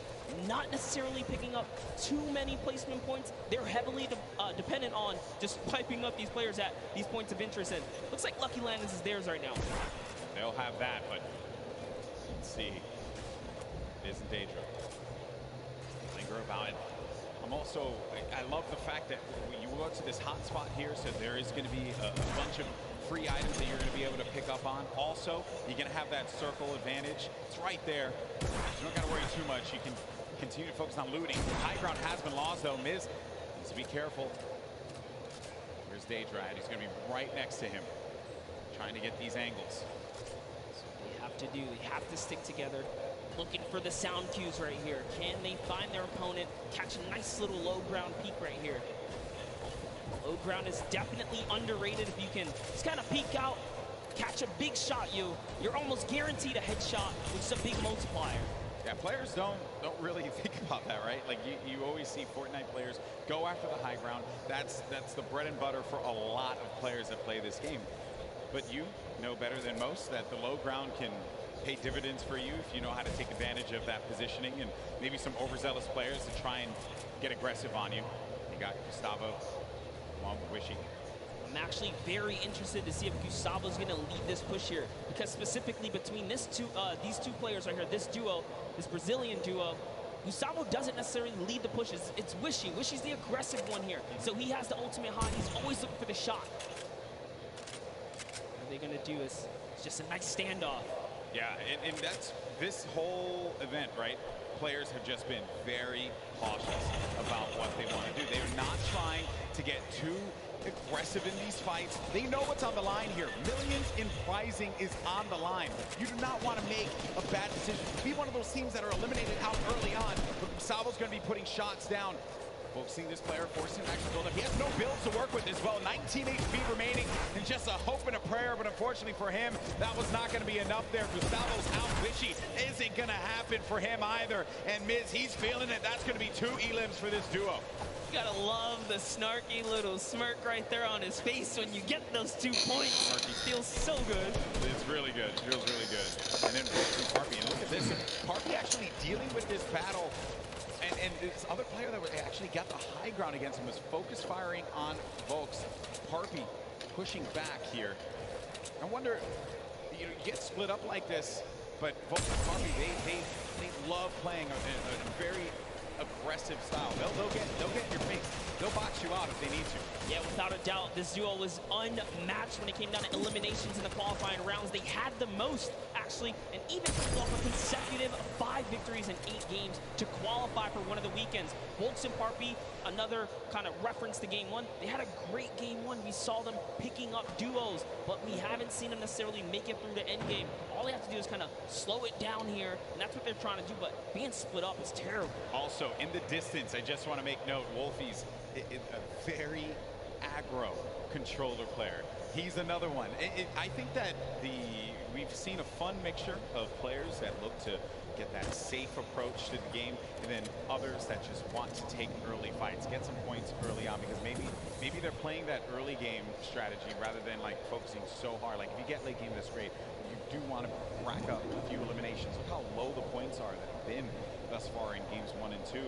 get yourself a few elims, and then maybe manage to make it to that top 15, which is very hard given how many players have stayed alive in this game.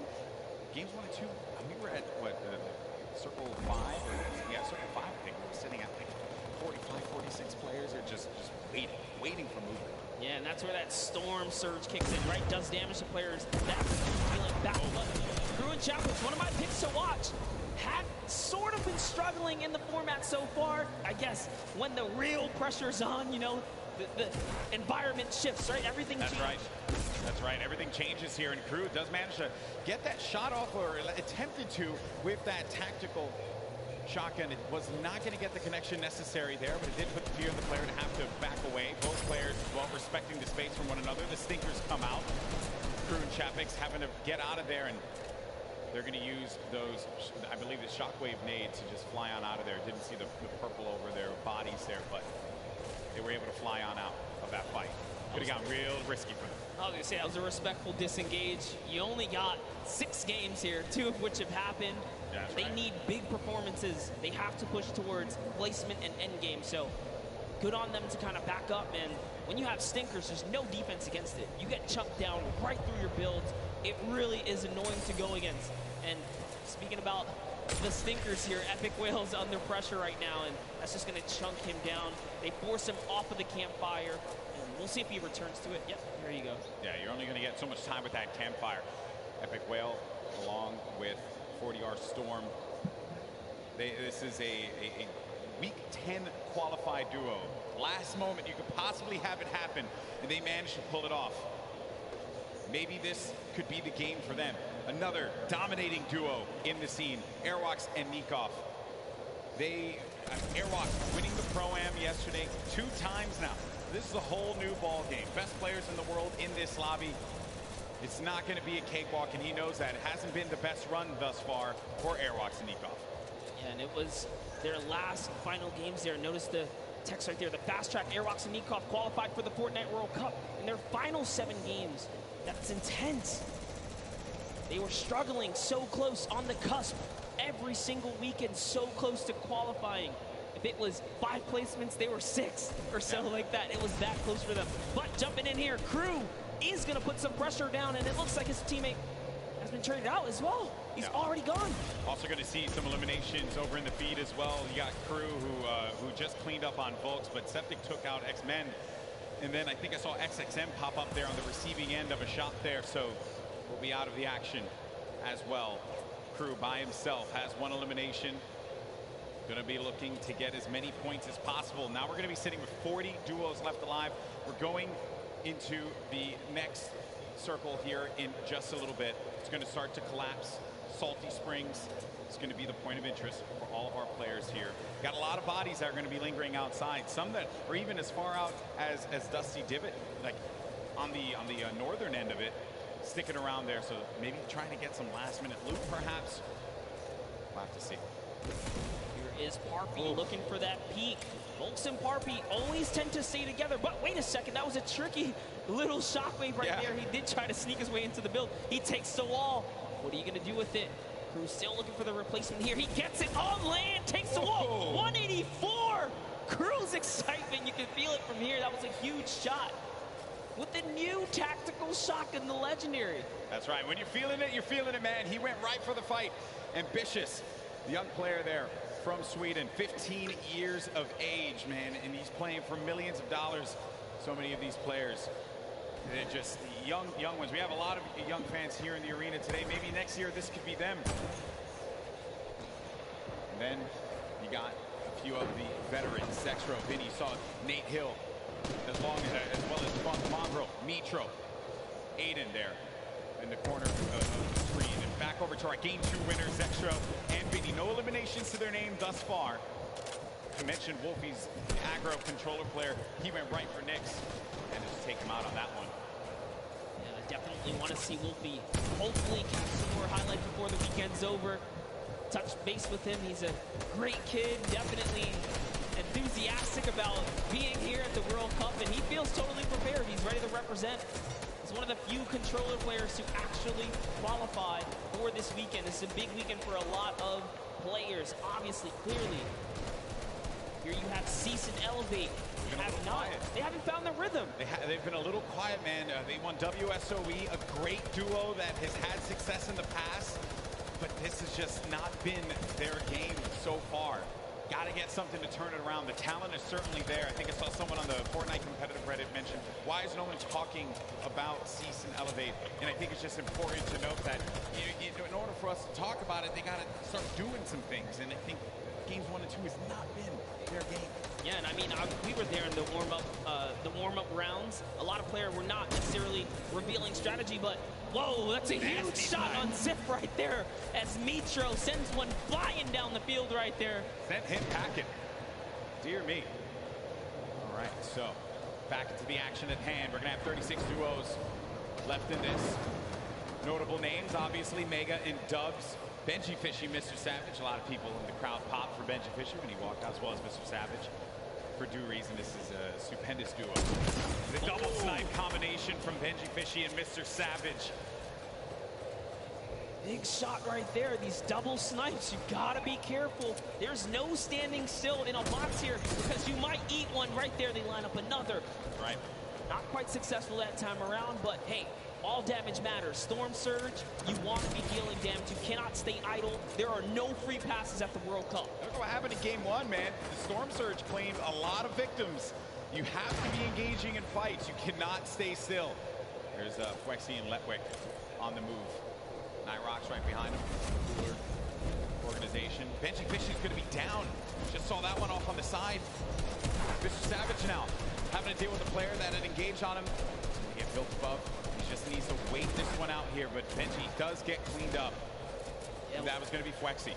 And that was such a sneaky ambush right there. He used his shadow bomb, pushed up. Notice Benji was kind of over-peeking, harassing players with that sniper. You cannot hold down scope right there. He ate a shotgun to the face, and that's why Benji goes down. And I love what Savage did here. He just went for high ground. He had to immediately get out of there and leave his duo behind. So what can Mr. Savage do? One of the best mechanical players here today. What can he do by himself? It's not going to be easy. Not with a lobby like this. At this point in time, he's really just looking to play the keep away game. Maybe he can pick off a player with that heavy sniper, get an elimination for himself. They only have 1 point right now, and they're nowhere near getting the placement points currently. He's still looking to harass some players. Put some pressure on them. Now you see that half in, half out circle. Only 2 duels are going to be inside of there, so everyone's going to have to start to move over to that east side. It's going to be a struggle for so many players. They're starting to make the moves right now. They want to try and gatekeep, prevent these players from getting inside. This is a team we want to watch right now during this rotation. Mongrel and Mitro, they are masters at executing, especially when they have mobility like this to cut across the field. They are on the hunt right now, and there's no reason for them to rush. Once they spot out someone, they're gonna pounce. They're gonna jump on that target. Yeah, they're gonna wait for you to make that mistake. And with the nerves at an all-time high here, players are certainly going to make that error in judgment. Saw it happen in scrims when we were looking at players just getting warmed up. So much at stake here, but there's the launch pad. It's going to go out now. Need to be wary of get beamed in the sky. So many times you think that you're just going to be sailing away with no problem, not a care in the world, and then you just end up losing all of your shields, all of your HP, and then that's it. You're done. I've seen it countless number of times. People tweet out, you know, you fly across, you get taken out the sky, but it's all about timing. Neither Mitro nor Mongrel were shot once on that rotation, and it was masterfully done right there. And whoa, it looks like they're tracking so beautifully. Catches someone trying to just kind of rotate on by in a shadow bomb, but that was not enough. You were not safe from the shadows there, buddy. Another thing, too, was that when they were out of position for a brief moment, the way that they were able to just get back together, right? That patience with one another, the communication, you need to have it when you're getting down to these final moments. 25 duos are going to still be standing here. You got Calculator and Macwood. They're going to have that high ground up above. They shouldn't be comfortable just yet, because anything can happen here. Look at where that next circle is going to be going. Moves need to be made. With that RPG, I mean, they can basically take high ground at any given moment that they want nor choose. Calculator looking around, already on 4 eliminations for Macwood. Macwood did say he's the fragger of the duo. We'll see if Calculator can keep up right now.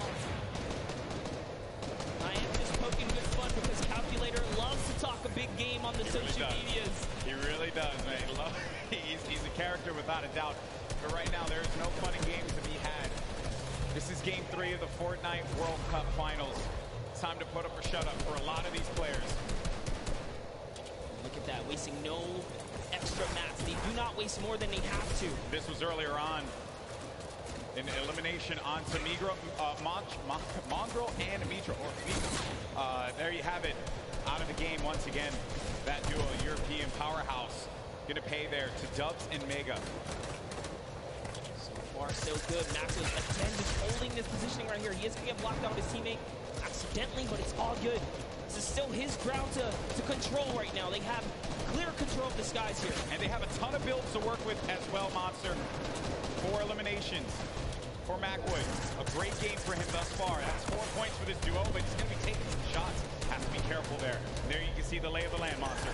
Yes, the placement thresholds will be divvied out soon. There goes the Storm Surge already ringing down on players. Jay has to make a big move. Doesn't matter. Zate is going to wrap up right here as Keys goes down as well. And the shots are flying. And you can just look at the overhead, the chaos that's going on in the mid-ground specifically. And look who's still in this, Saf. They're going to be in first place. If they keep this going, another dominant game for them, another high-placing game could be the difference maker to keep them in that first place position. Up on the high ground, Calculator and Macwood putting down shots yet again, not giving players any moment to be comfortable whatsoever. Look at the names that are here, though. The Rockets now starting to fly by Wolfies. Wolfies having to defend himself. Saint's going to be out of this one, so now it's going to be up to Saf. And Saf, he had to see his teammate go down, but his back's going to be to the Storm there. Now looking at Mega, who's waiting this one out. He knows on the right side of your screen, you can see it down low, that these players, they're going to try and force their way into his box. So he has to play defense. He has to disengage. And there's Saf, who just lost his teammate Safe. Now he's going to be running this one solo. And then up above, it's Macwood and Calculator. This whole time, they picked up 3 eliminations from that whole exchange, Monster. That's exactly where you want to be. They're still putting this pressure down. And Saf is looking for one, but it's Vinny who's going to take him out right there. So Vinny's going to find his first elimination, and he has so much health. He is in the game right now, although by himself, because Zextro is down. And now Oslo, Bad Sniper, one of the few duos that are still left in this game right here. Arkham somehow, with a masterful rotation, he's still in as well. Bad Snipers at 11 eliminations with Oslo here. Wow, unreal stuff. Bad Sniper is going to be out of this one. Macwood and Calculator still owning the high ground on the mid. Down below, Dubs and Mega, one of the premier duos here at the Fortnite World Cup Finals. Could they get the high ground and wrestle the control away from Calculator and Macwood? Oslo waiting for Vinny. You can see that engagement down low, but we got to focus on what's going on above here, because Macwood and Calculator, they have their eyes on Dubs and Mega, and they do not want to give them that freedom to dictate where they want to go. They want to try and pinch them. Arkroom just eliminated. Yo, come on, Dubs and Mega. Arkroom down low, but you're gonna have a clash, a 2v2 in the high and in the mid ground, and Dubs and Mega feeling that pressure, needing to just dial back here, wait a minute, because I think what they're doing is they're just trying to see if they're gonna run out of builds. Essentially, I mean, the play here certainly has just been defense, defense, defense. Yes, that's right. Oslo's now left by himself. All he has to do is time this firefight, so long as he doesn't bother them. But Dubs and Mega try to go for the high ground and make a fatal error. They fall to the low here, Golden Boy. This isn't looking good there. Mega and Dubs, they have the low ground, the ultimate low ground. Oslo's going to be outside, but they get the elimination. Calculator and Macwood, they're holding the high ground, and that's the victory. Damn. Macwood pops off in game 3. 7 eliminations for him, 2 for Calculator, 9 total, plus the victory royale. 19 points for that duo. All you need is high ground, baby. Something about the loadout, seeing that RPG once they already were holding the best point, the high ground. You just knew pressure, and that's what Macwood did there. What was it, 7 eliminations? Hey, shout out to Calculator too. He got a couple at the end. Yeah, he had his back. Most importantly, Dubs and Mega constantly playing that defense. My son Dubs and Mega almost had that. The way that they continue to apply the pressure, and then it was the shock sending them down low, forcing them into that engagement. Credit to Oslo now, who trapped instantly. Says maybe he can get a cheeky trap elimination. Didn't work out for him there, but a top 3 placing for him. I ain't gonna lie though, I'm about to get up off this. I got a video dropping in a few, so be on the lookout for that. You need all that.